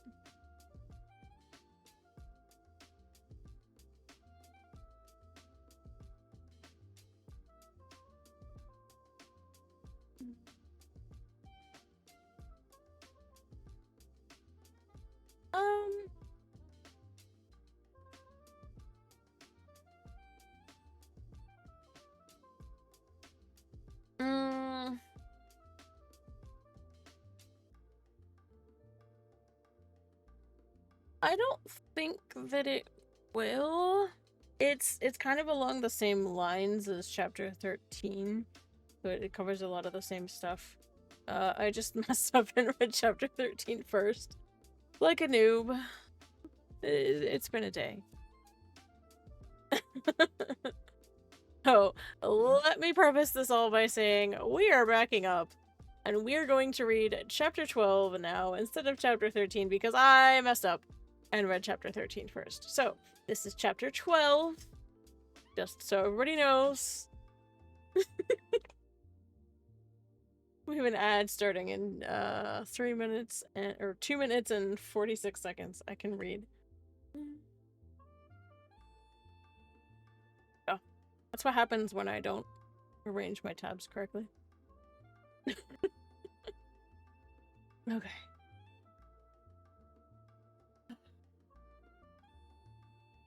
Anyway.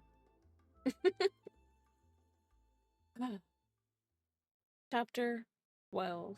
Steps into the past. The shadow between truths. Again, I'm reading this out of order because I messed up and read the wrong chapter first. So, here we go. The sun hung high now, the pale fire of midday spilling across the mountainside. The estate seemed to breathe in its warmth, the ancient stone walls holding steady against the cool alpine breeze that threaded through the upper terraces. Beyond the railing, the valley unfolded like an old promise. The dense forest rolling down to silver threads of rivers below. Far mountains on the horizon capped in snow. The world felt wide and open here, untouchable, as though the jagged scars of the last few years couldn't quite reach this high. But Marin knew better. The echoes never stayed buried for long. She stepped slowly onto the sunlit terrace, her bare feet pressing into smooth-hewn stone warmed by the sun. The soft gray tunic hung loose around her shoulders, its sleeves rolled back just enough to expose the angry, healing burns that ran like ghost maps along her arms. Dark trousers brushed against the tender patches along her legs, but at least they didn't catch. For once, no boots weighed her down, no armor sat across her shoulders. The mountain air touched her skin, and it cool and clean, and it felt like the first honest breath she'd taken since Collier. Behind her, Jared moved quietly as he always did, keeping just a few steps back without crowding her. His presence had been a constant these last 3 days, solid and unshakable like the mountain itself. Every now and then she caught a whisper of his touch and the force. A gentle smoothing of jagged edges in her mind, never taking, never dulling, just steadying. Aran lingered further back along the terrace, half in the shadow of a pine that had rooted against the outer wall. He leaned a shoulder against the stone, his helmet clipped to his belt, his dark green armor mottled enough to look like part of the mountain itself. As always, he observed more than he spoke, his eyes tracking her slow steps as though memorizing every falter, every tremor she tried to hide. It was the same way he had watched her in the training circle hours earlier, his arms folded, saying nothing, but reading everything. And our ad's gonna start right now!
All right, my friends, I think we're back from that ad break. Nope. Marin came to a stop near the low wall, both hands braced on the weathered stone as she drew in a long breath of mountain air. The sense of pine resin and sun-warmed rock settled something deep inside her chest. It wasn't peace, not yet, but it was closer than anything had been in days. Her fingers toyed with a chain of Jerry's tags where they hung against her tunic, the metal warm now from the sun and her touch. She traced the engraving with her thumb, grounding herself in its familiar weight. Jared moved closer, slow enough not to startle her, and leaned a forearm against the wall beside her. "Oh, sorry." "How's the air?" he asked softly, his voice carrying that quiet lilt he always had when he didn't want to break her focus. Marin huffed a faint laugh. It was barely there, but real. Better than recycled ship's air, she admitted. Her gaze stayed fixed on the horizon. "It feels like I can almost breathe again." Jared nodded once, the faintest ghost of a smile crossing his lips. "Good. You need this." He didn't have to add after everything. It was between them anyway, the clearing, Collier, every battle that had left marks too deep for even Bacta to wash away. From the shadowed edge of the terrace, Aran finally spoke, his voice low and gravelly. "Mountain steadier than any ship. Makes you remember what solid ground feels like under your feet." He tilted his head just slightly, his green eyes cutting her way. "You deserve that much." Marin's throat tightened, but she nodded once, slow and deliberate. "Sometimes I forget what safe feels like." Her hands tightened around the stone rail, her knuckles white for a moment before easing. "Christine, Collier, it's like they're always waiting to drag me back." Jared didn't hesitate. He reached out, covering one of her hands with his own, a firm, grounding weight. Through the force, he let her feel what he meant more clearly than words could ever convey. "You're here. You're safe. I'm not letting go." Aran pushed away from the wall, his boots silent on the stone as he crossed the few paces to stand on her other side. He didn't touch her, but his presence was just as solid, an unspoken wall against everything outside the terrace. "Whatever those Shakari tried to make you believe," he said, his voice like tempered steel, "they don't get to own you. Not anymore. Not here." Marin's breath shook once, and then steadied. She let her gaze drift between the two of them, searching and weighing the truth of what they offered. Finally, she exhaled slowly, a whisper of relief threaded through it, and leaned forward on the railing, letting the sunlight soak into her skin. For a while, none of them spoke. The only sounds were the wind moving through the pines, the distant cry of a hawk circling far below, and the quiet shared rhythm of three people holding a line together. Not with words, but with presence, promise, and silence that didn't hurt.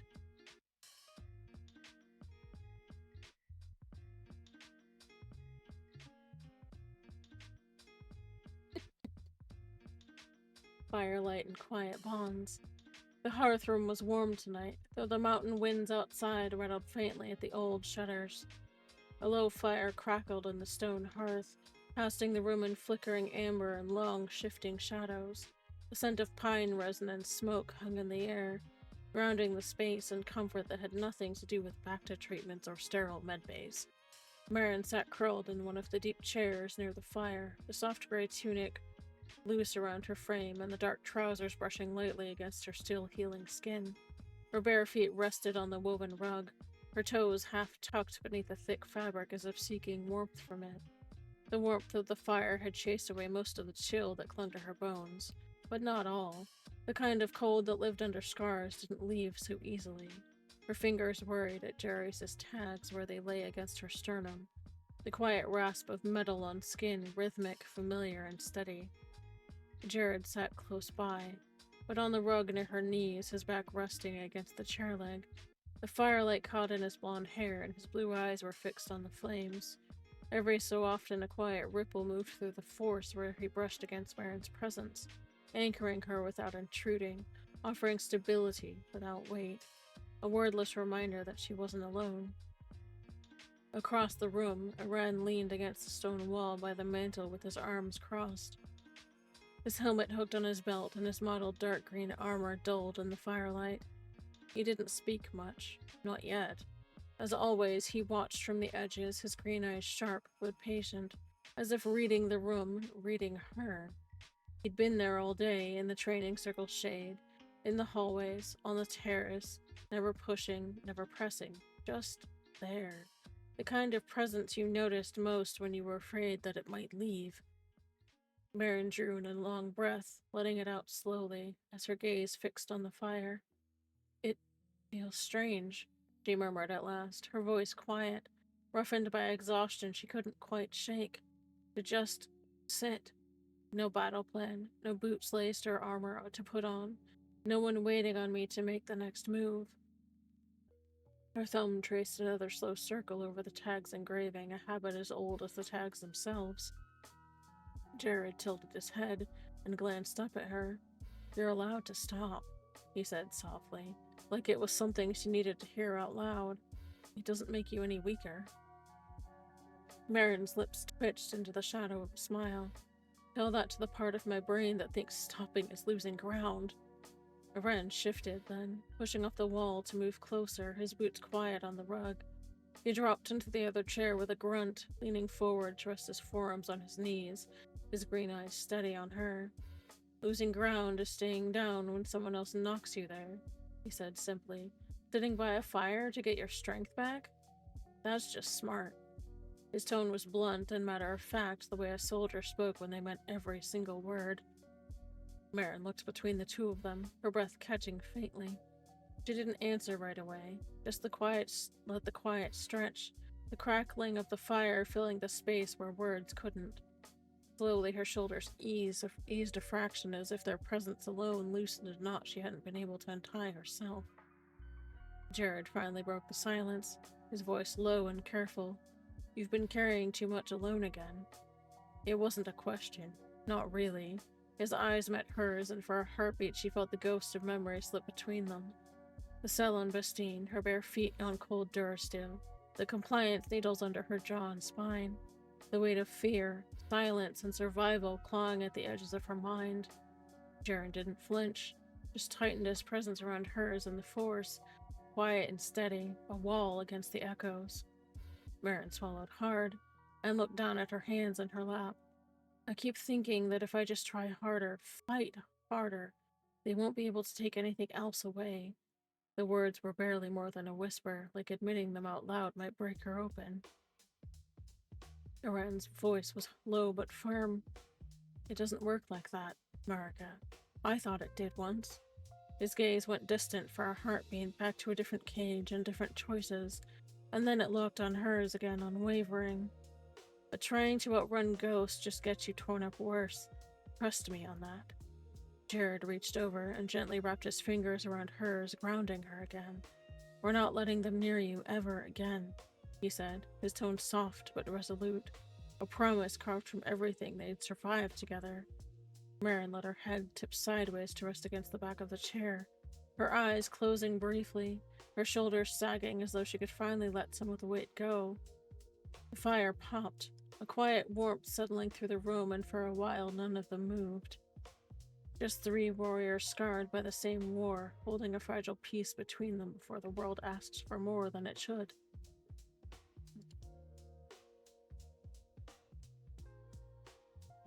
Okay. Ooh, I need some water.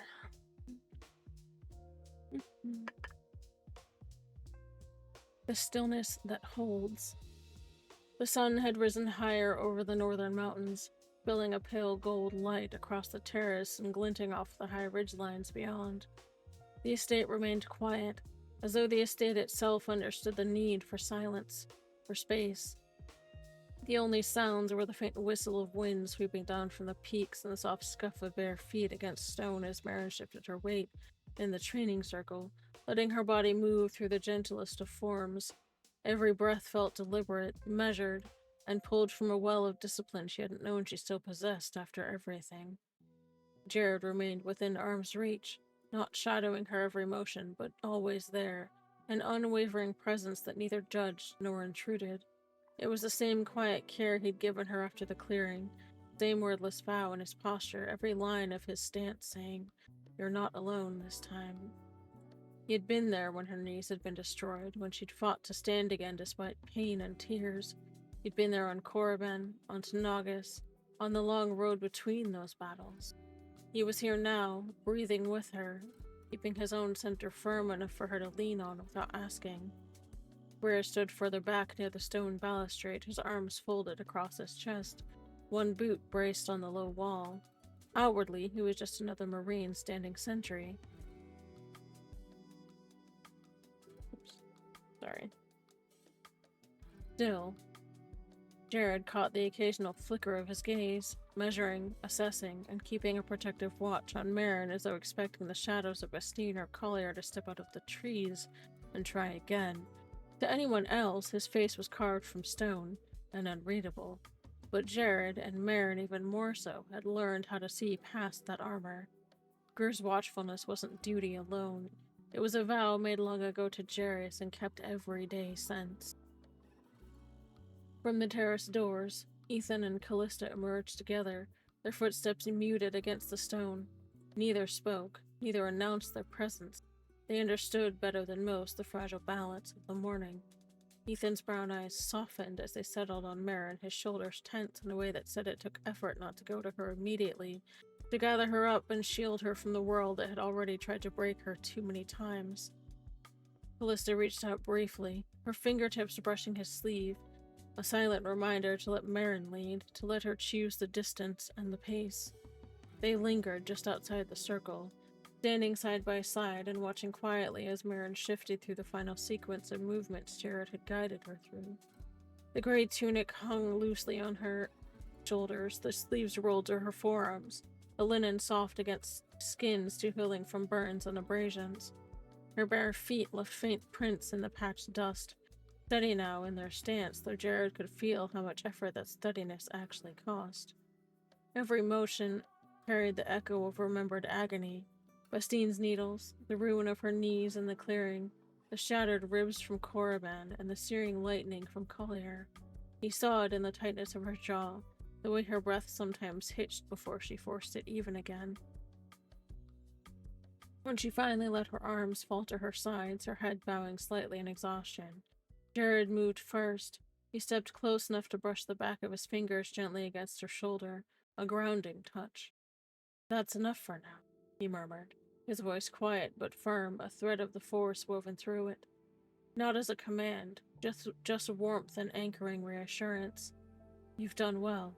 Marin let out a breath that sounded almost like a sigh of surrender, and Jared could feel her trust in that moment, letting him take some of the weight she'd been carrying since Collier.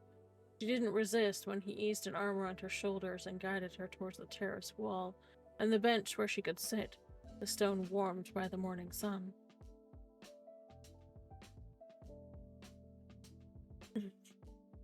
Ethan finally stepped forward, moving slowly as though approaching a skittish animal, his brown eyes fixed on Marin. "Marika," he said softly, his voice low and steady. More father than warrior, just her name. It anchored her and drew her blue eyes up to meet his brown ones. In them, he saw the same stubborn spark that had always been there, even on the worst of days, but now they were rimmed with exhaustion, with unspoken memory. "I'm here," Marin murmured, almost as if to assure him, though her voice was faint. She drew her knees up slightly and folded her arms across them before resting her chin on there. Callista crouched nearby, her blue gaze gentle but penetrating. She didn't reach out, not yet, but her healer's instinct was written in the set of her shoulders. "We'll keep watch," she said softly. The words a promise, not an offer. "Nothing gets past this mountain unless we allow it." Marin nodded once. Firmly. She trusted that. She trusted them. Greer's voice broke the quiet after a moment, steady and even, as though it carried weight beneath. "We've got the perimeter locked down," he said, but his eyes lingered on Marin a heartbeat longer before flicking to Ethan. A silent exchange of meaning passing between them as his thumb drew a slow circle on his sleeve. "She's holding steady. Barely. Keep her close."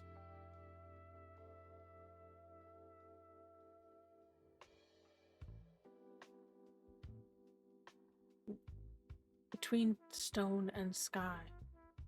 The mountain air was cool against Marin's skin as she stepped carefully onto the stone path that wound away from the estate's front terrace, the kind of air that carried the smell of rain before the clouds ever formed.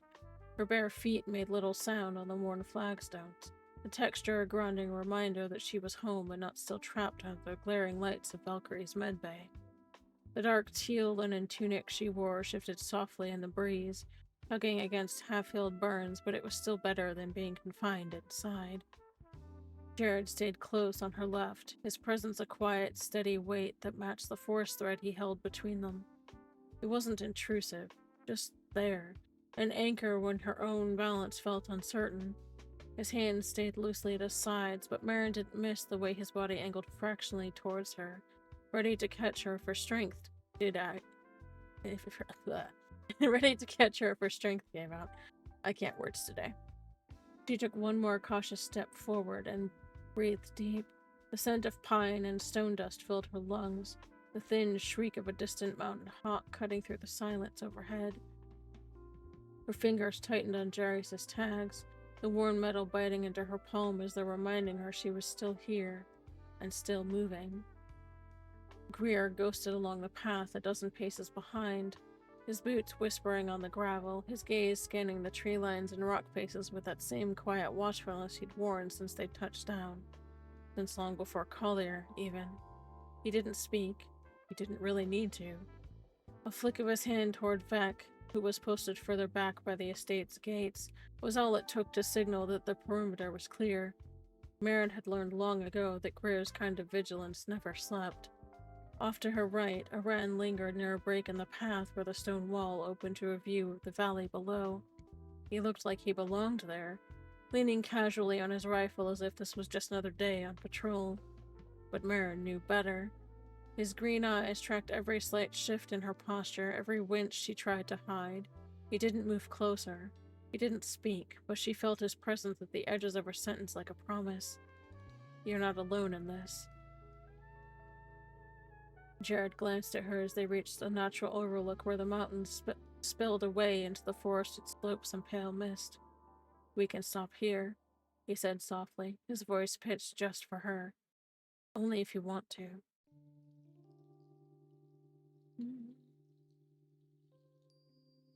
Okay. Marin swallowed, unsure why the sight of home still made her chest ache.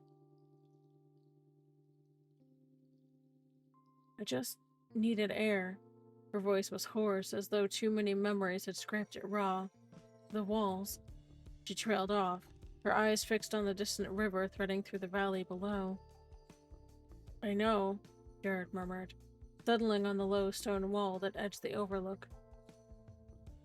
He didn't press her to sit. He just waited, offering his presence as a steady ground. The force around him was calm. As like a pool of still water, he held open to her, letting her dip into it without drowning. Marin leaned against the wall, breathing slowly.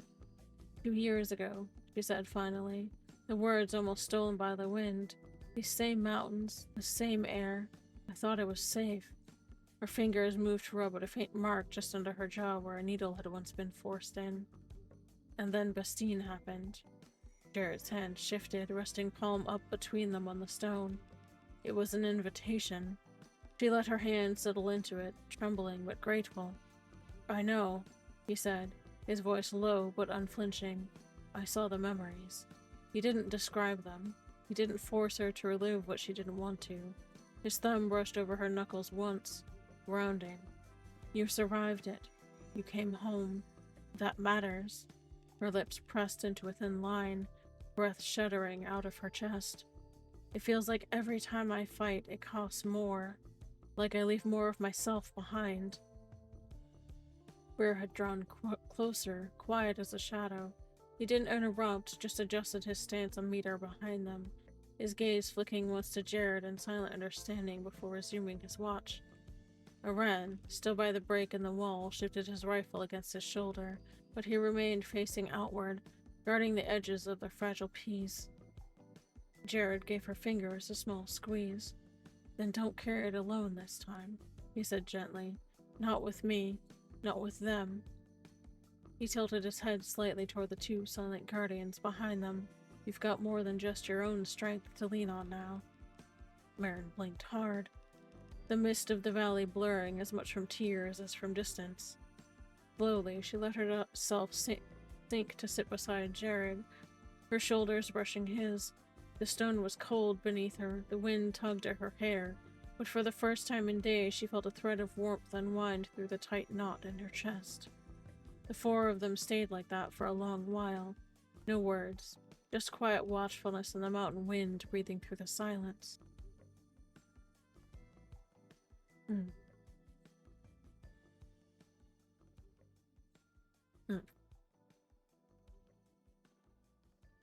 The weight of unasked questions.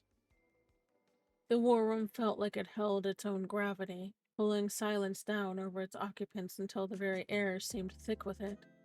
The faint hum of the holo projector was the only sound, its shifting blue glow casting stark light over the hardened faces gathered there. Ethan stood near the table, one hand braced on its edge, his knuckles white against the flickering map of Quatani space.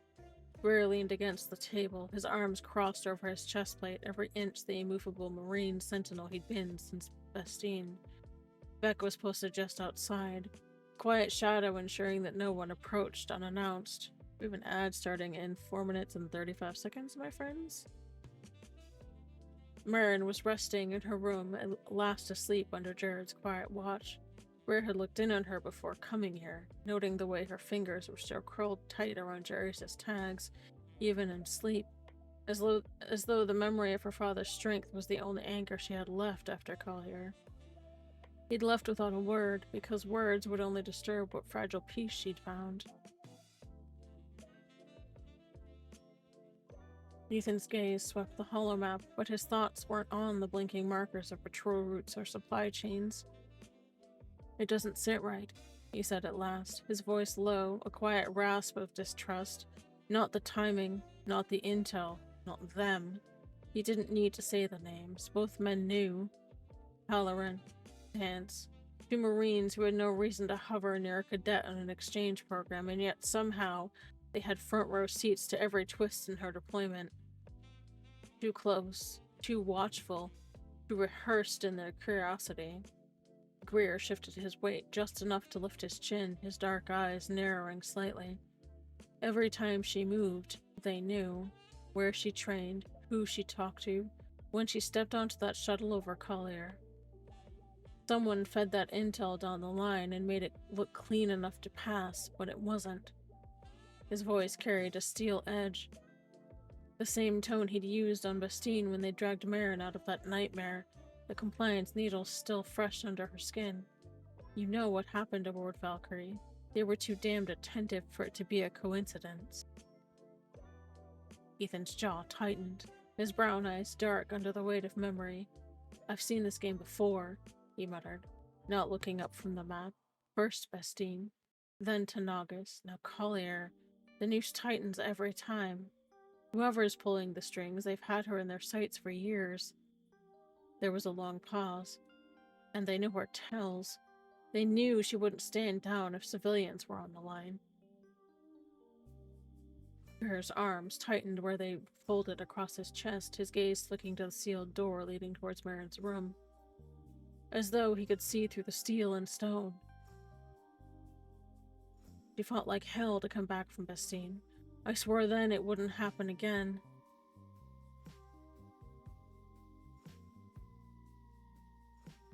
But if those two are tied to it, his voice trailed off, heavy with restrained fury.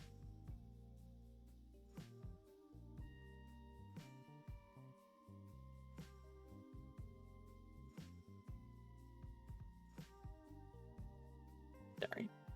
We can't move yet. We've got no proof, just the stink of it all over them. Ethan finally lifted his head, their eyes locking across the room. A conversation without words passed between them. Long years of shared experience, command silence, and the quiet bond of two men who had carried Marin through hell more than once. The veil holds, Ethan said at last, his voice carrying the weight of an order neither of them would ever break. She doesn't hear a whisper of this until we've got facts to go on.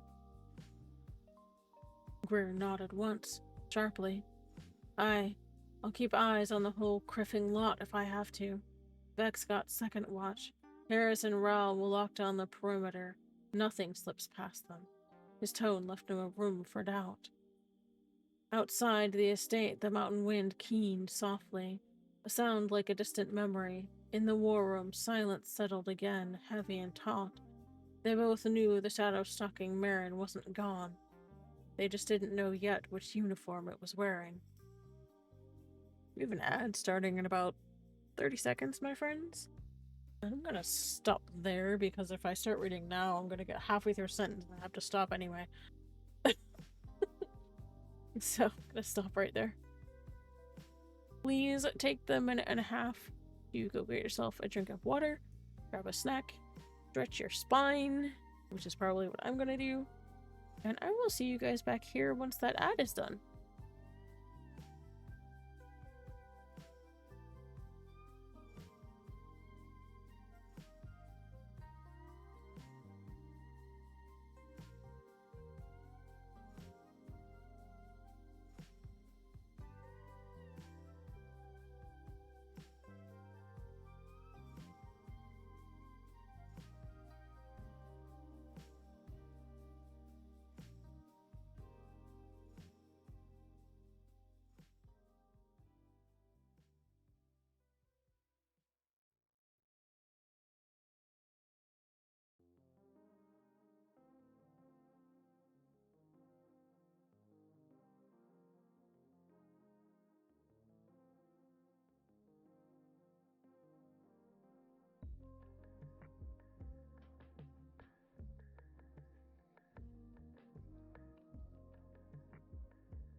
Alright, my friends, welcome back.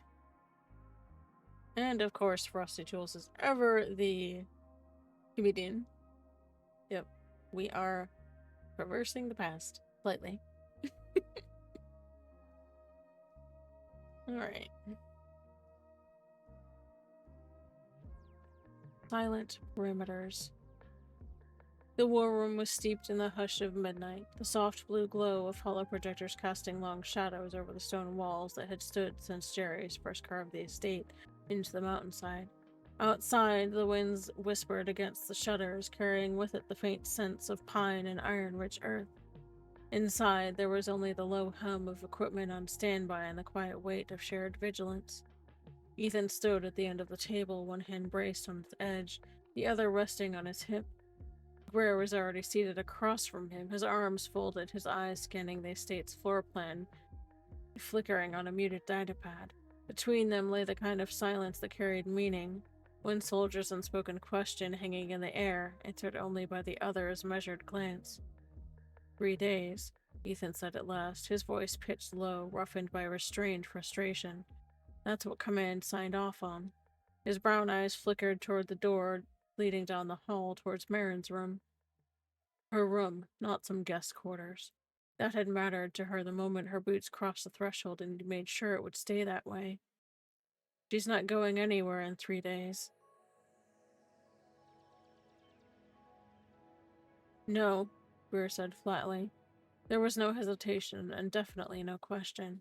Not while I'm breathing. The Marine's gaze lifted from the datapad, his eyes narrowing slightly. Connors gave you the nod to stall the chain? Ethan grunted. It was more exhale than a word. Enough to keep her name buried a week. Maybe longer if we lean on veil clearance. He shifted slightly, his fingers tapping a soundless rhythm against the tabletop. The kind of habitual code only another Marine like Greer would read.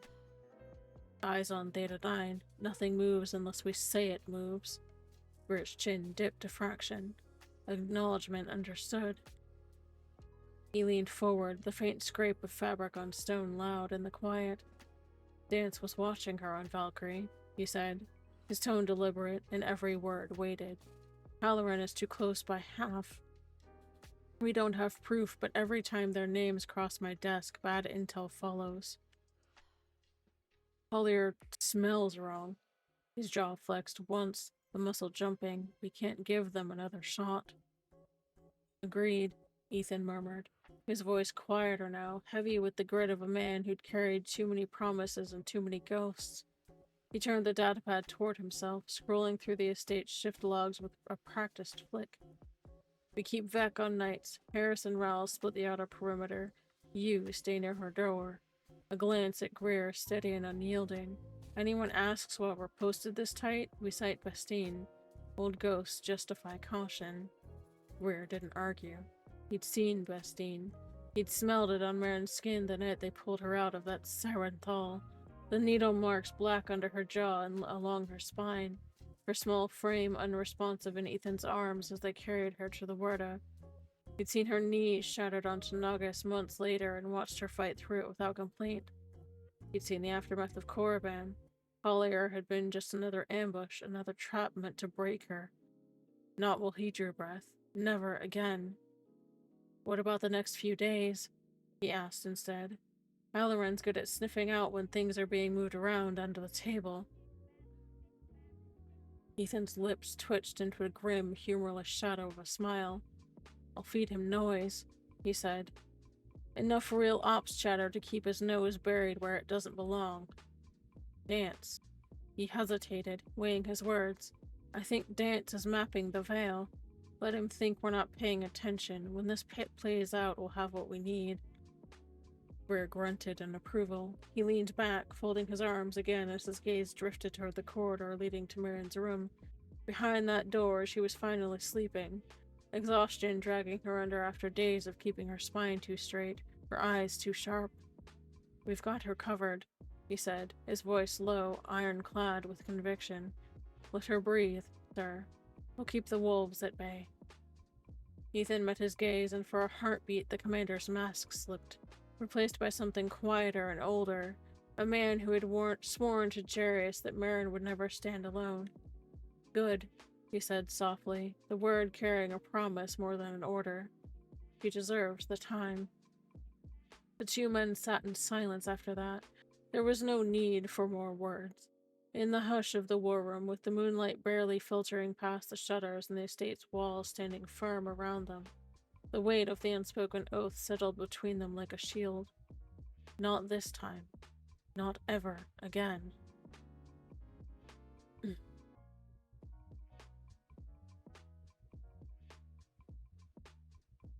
Between shadows and dawn, the mountain slept. The world beyond the estate was still wrapped in pre-dawn haze, soft light barely filtering through the carved shutters of Marin's room. The air inside was cool and quiet, and it smelled faintly of the mountain stone and pine smoke drifting in from the distant hearth. Only the rhythmic sound of Marin's breathing disturbed the silence, a fragile, uneven cadence that betrayed how thin her sleep truly was. Jared sat on the edge of the narrow bunk, his boots set neatly beside him, his shoulders hunched just enough to keep his presence close, but not stifling.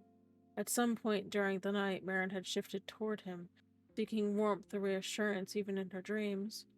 They curled on her side, her fingers tangled tightly in Jerry's tags, where they rested against her chest, her knuckles white as if letting go meant losing something more than memory. He didn't need to reach for the force to feel the undercurrent in her mind. It rolled off her in quiet waves, a tremor of remembered agony and fear, echoes of Bastine's cold floors, Collier's chaos, and every other time death had been closer than breath. His own eyes were heavy from lack of sleep, but he stayed watchful, studying her the only way he knew how, through presence and through the quiet hum of the force he let flow gently outward, not as a shield, not a cage, but a soft hand easing the sharp edges of her dreams. At the doorway, Greer stood silent sentinel, his tall frame casting a long shadow across the threshold. Beck was somewhere down the hall, his position rotated with Harris and Rao, each man moving like clockwork, wordless understanding passing between them whenever they crossed paths. No one had to say a thing. This was not a watch to be taken lightly. Jared shifted slightly, his gaze on Marin as she stirred, quiet sound catching in her throat. A flicker of panic twisted in his chest before the force soothed it. Just a nightmare's ripple, nothing more. He reached out carefully, his hand settling against her forearm, a grounding touch. Not to push the memories away, he would never violate that, but to soften them, dim their power like drawing heavy curtains against a storm's glare. Marin's breathing steadied, a long, slow exhale leaving her lips as her fingers loosened their grip on the tags. Jared felt his shoulders ease fractionally, leaning back just enough to keep vigil without hovering. His thoughts strayed briefly to 2 years before, to the first time he'd seen her like this. Not in chains, not under needles, but pale and hollow as he lifted her from the stasis pod aboard the Werda. He'd sworn then, silently and fiercely, an echo of his vow on Mount Dawn, that he would never let her face that kind of darkness alone again. From the doorway, Greer's eyes flicked toward him, a question unspoken. She good? Jared gave the barest nod, and that was enough. Greer shifted his weight, adjusting his stance, but he didn't leave. The Marine's quiet, immovable presence was a comfort in its own right, a reminder that the perimeter was secure, that nothing would slip past their watch tonight. Between Jared's calm and the force and the steadfast guard outside the door, Marin finally slipped deeper into sleep, her face softening, the tension in her jaw easing by degrees. Dawn was still hours away, and none of them expected much rest. But here, in the muted light of a mountain sanctuary carved by her father's hands, and surrounded by the men who had bled and burned to keep her alive, Marin could, for once, just breathe.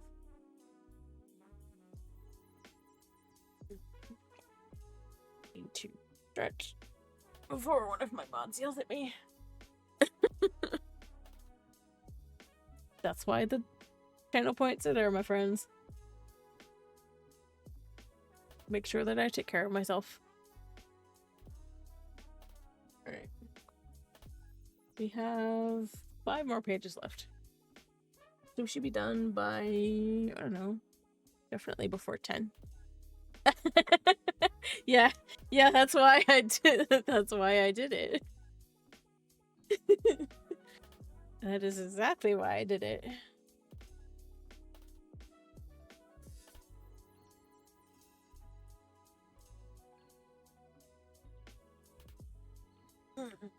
Yep. Alright.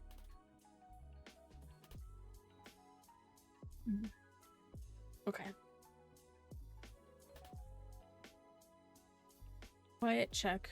Quiet watch. Morning came softly to the Durza estate. The first rays of sunlight filtered through the shutters, laying pale gold across the stone floor and the rough-hewn wooden furniture. The mountain air smelled faintly of rain and pine sap, cool and sharp even inside. It might have been peaceful if not for the weight that clung to every breath in the room, a silence that wasn't born of calm, but of exhaustion and the lingering memories no one dared to voice. Marin stirred slowly. Sorry. Her body reluctant to wake. The simple gray tunic clung softly to her frame, a reminder of burns not yet fully healed beneath the fabric, and dark trousers hung loose around her legs. She had tucked herself small on the narrow bunk, her boots left neatly on the floor beside it. Darius's tags still wrapped in her fingers as if they anchored her to the present. Jared was already awake, seated cross-legged on the floor beside the bed, his back against the wall, his pale blue eyes steady but faintly shadowed from a night without sleep. When Marin shifted, he reached out gently, his hand brushing hers, a quiet reassurance than anything else. The force thrummed softly between them, his presence a steadying weight against the storm that threatened to pull her under whenever she dreamed. The door creaked lightly, and both of them looked up as Callista stepped in. Her hair was pulled back loosely, faint silver streaks catching the light, and her sharp blue eyes softened at the sight of Marin awake but clearly worn thin. She carried a small satchel of medical supplies, her steps silent on the stone floor.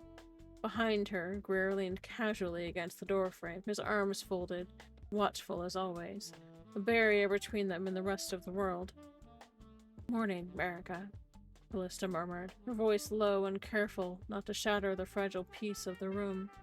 She set the satchel on the side table and knelt beside the bed, her gaze scanning Marin with the practiced efficiency of a healer who had seen too many battlefields.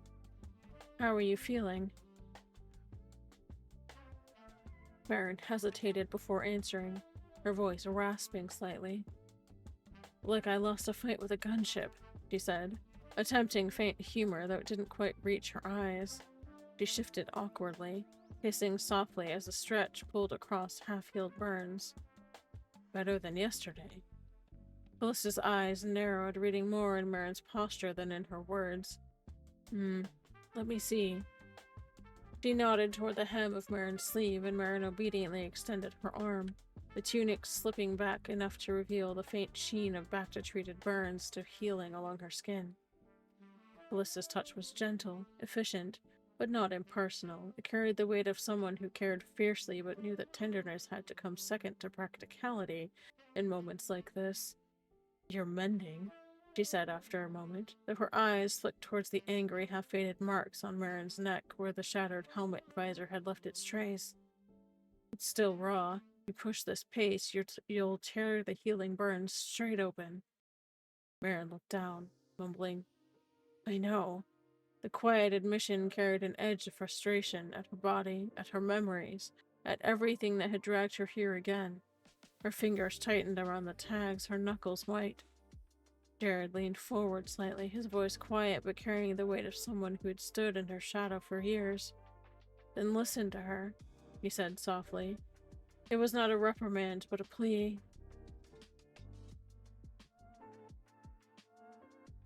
Oops. "You've been through enough, Marin. Give yourself the time you wouldn't give anyone else."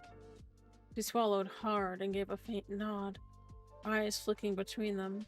Something unspoken passed between Jared and Callista, a shared understanding of what they had both seen in her before, and of how fragile this moment really was. Callista reached into her satchel, pulling out a tin of fresh salve and linen bandages, setting them neatly on the table. "I'll change these dressings, and then I want you to stretch carefully.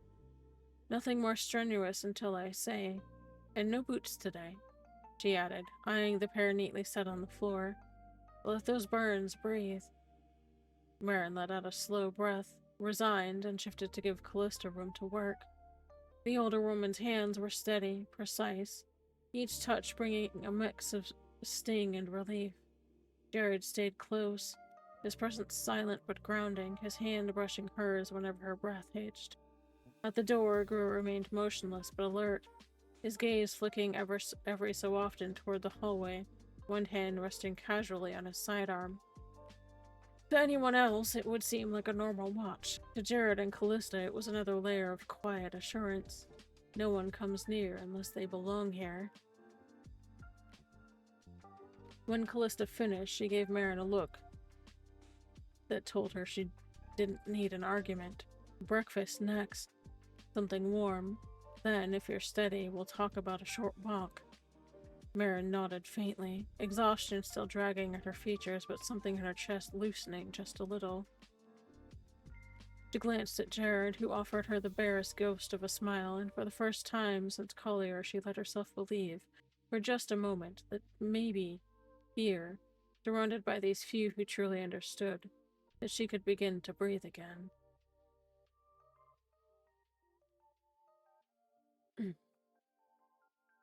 Beneath the mountain's quiet.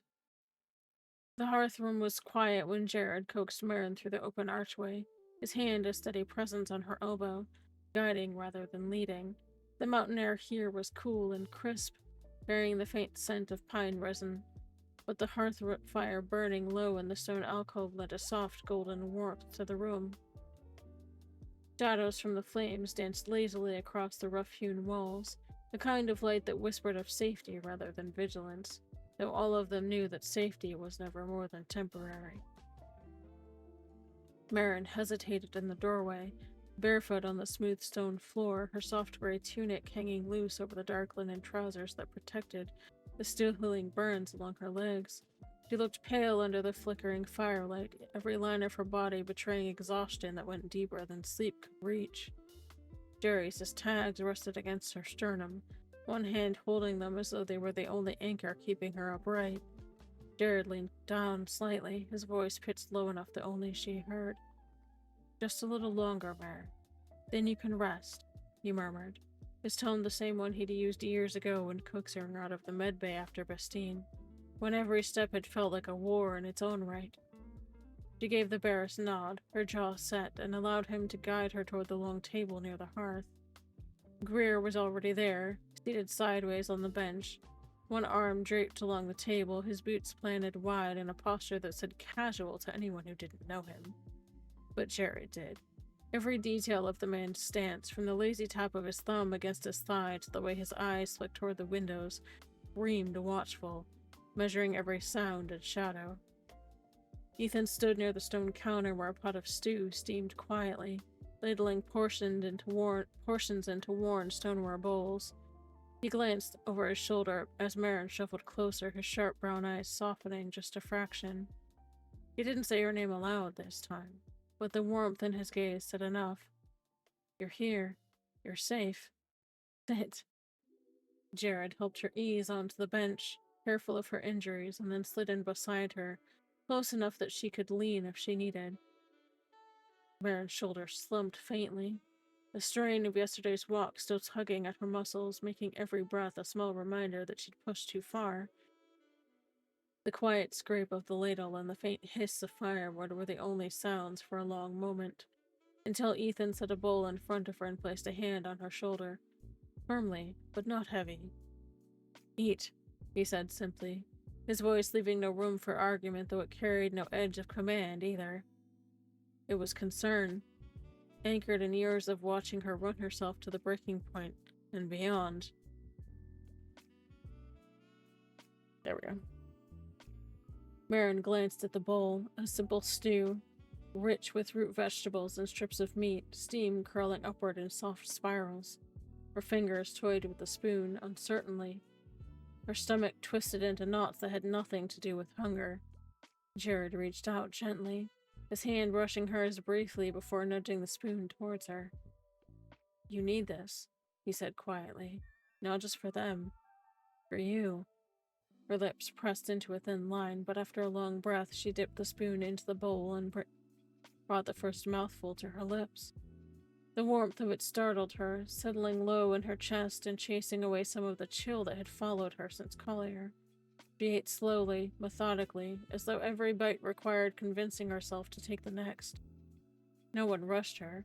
Ethan sat down opposite, eating his own meal in silence, the lines around his eyes tight with something unspoken.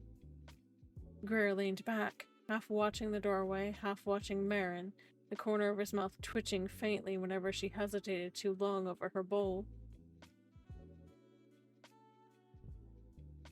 After a while, Marin set the spoon down, her fingers curling loosely around the edge of the bowl. "Feels wrong," she murmured, barely audible. "Sitting here, eating, like nothing happened." Ethan met her gaze across the table, his voice low and steady, but weighted like the words had been forged in fire. "It happened. We don't pretend that it didn't.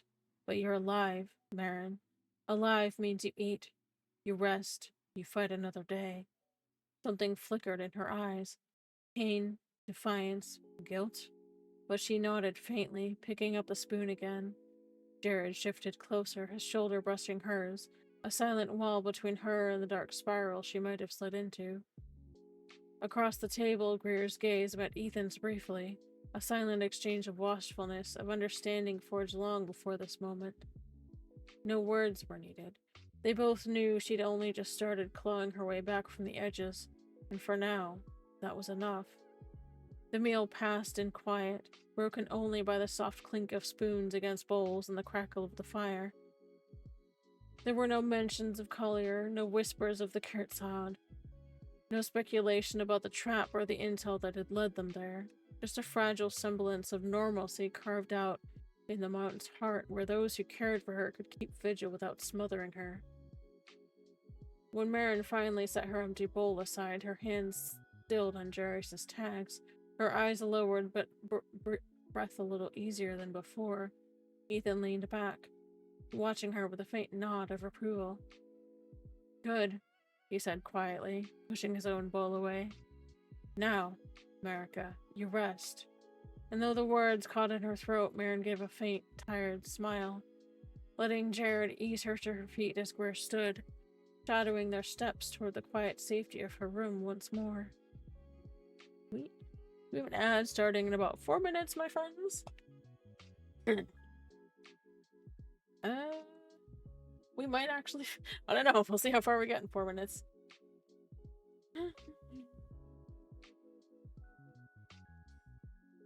Weight of an unspoken watch.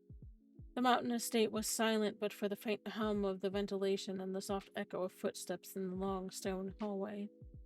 Jared's arm was a quiet anchor at Marin's back, guiding her slowly and deliberately towards the sanctuary of her room. The muted light from the sconces painted everything in shades of amber, a warmth that could not entirely hide how fragile she looked in that moment, pale, exhausted, and every step a battle she refused to lose in front of them. Her bare feet made no sound on the cool stone floor, but the small tremors in her muscles betrayed how much effort the walk actually cost her. Jared adjusted his pace, letting her lean more against him, his jaw tight with that same helpless anger he'd felt since Bestine. 2 years, and still it hadn't faded. The memory of seeing her brought home broken, unresponsive, and carved up by things no one should endure. He swallowed it, not for the first time, because this wasn't about his pain. This was about making sure hers didn't get any worse. When they reached her door, already ajar, Greer was there as expected, leaning against the opposite wall with the kind of stillness only long years of service could teach. His gray eyes, sharp and assessing, flicked over Marin in a single sweep that said he had counted every step she'd taken from the hearthrug to here. He didn't speak, he just straightened, opening the door wider for them.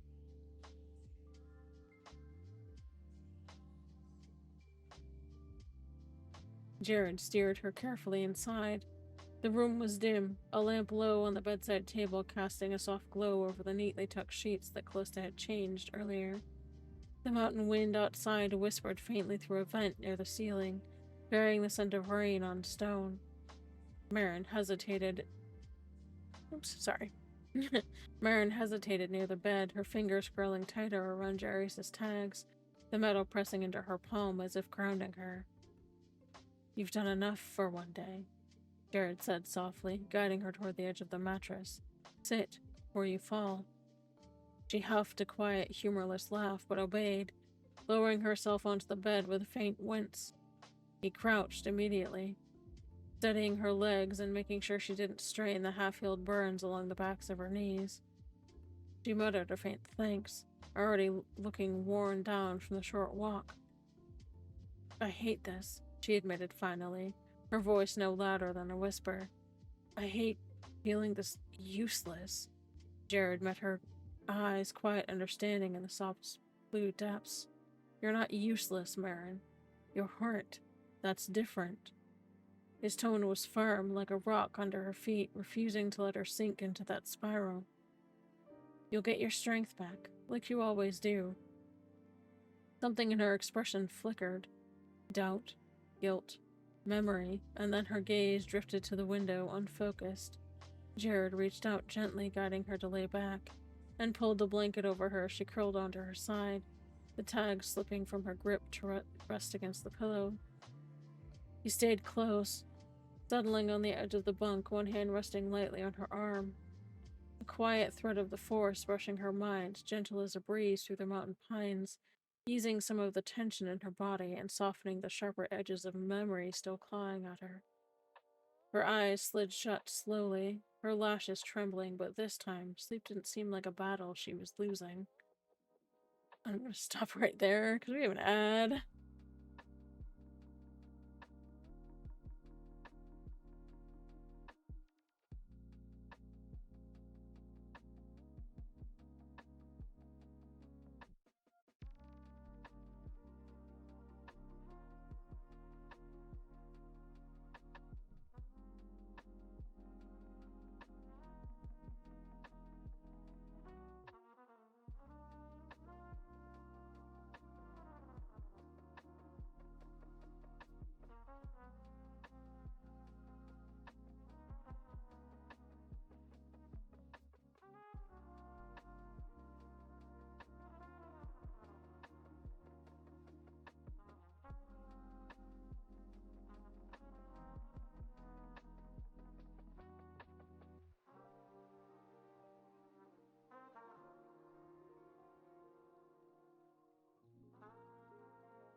Welcome back, my friends. And yes, Frosty is in rare form tonight, as usual. So we actually are pretty close to being done. We have like 3 paragraphs left. I'm not even kidding. I didn't want to read through that. That's not fair to people who don't have a subscription. So, alright. Yep, literally 3 paragraphs. Give me 2 seconds.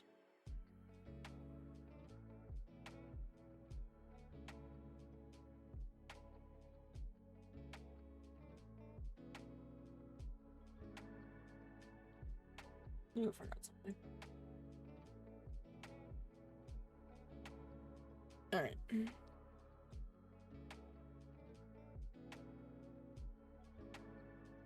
Minutes passed before Jared finally glanced toward the doorway. Greer stood just beyond the threshold, silent as stone. Their eyes met, and Jared's left hand clenched against his thigh before relaxing. She's holding on. Barely. We'll keep her there. Jared stayed until her breathing evened out, his hand still resting against her arm like a promise. When he finally stood, easing out of the room with quiet steps, Greer's eyes followed him, measuring and approving. In the hallway, Greer's fingers made a small, practiced gesture, one only years of veil protocol could teach, signaling Ethan down the corridor that Marin was finally asleep, that the weight she carried could be held for a few more hours. Ethan's answering nod was subtle, but the look in his brown eyes was heavy. We can only give her time, and even that we don't have enough of. Eyes down, ears open, mouth shut. Veil Doctrine, Oral Maxim, 11. Under Veil, survival begins with discipline of the senses. You do not seek attention, you lower your gaze, you do not fill the silence. You listen for what others miss, and you do not speak unless speech serves the mission. Observation comes first, action follows. Words are the last tool drawn because under Veil, what you notice in quiet often matters more than what you ever say aloud. And that, my friends, is the end of chapter 12. Again, apologies for messing up the order, but it happens. I wanted to make sure I read both chapters tonight, even if they're out of order. Give me just 1 second here. I went a little bit longer than I planned this evening, but that's because I wanted to make sure we finished the chapter. So. Okay.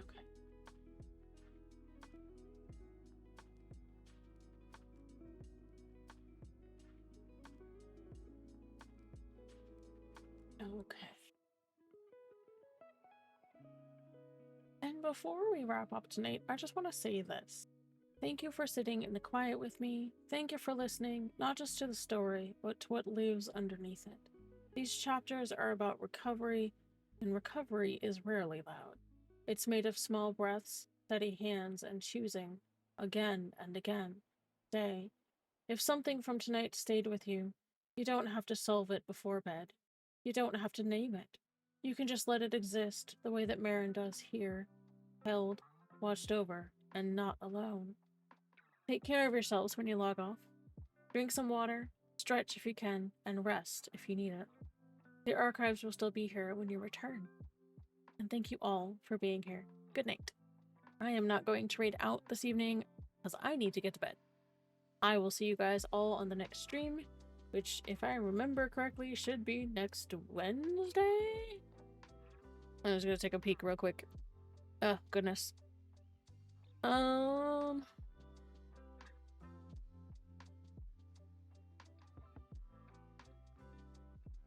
Yes, it's actually Christmas Eve. The next stream is going to be on Christmas Eve. That's Swator. That may change, but I might keep it that way. Hi, Divine Miscreant! Good to see you. I hope you enjoyed. Good to see you back again. But I will hopefully see you guys all next Wednesday for stream, whether it's a Swator or Storytime. I haven't decided yet. I actually find that Storytime is a little bit less chaotic right before a holiday, so I try to kind of give people that space. Oh, hopefully so. I will export the VOD tonight so that it's up on YouTube if you guys would like to watch later for whatever you missed. Again, I hope you guys all have an awesome evening, and please make sure you're taking care of yourselves like I'm about to go do for myself. Drink some water, stretch, and get some good rest. Have a good night, my friends. Bye-bye.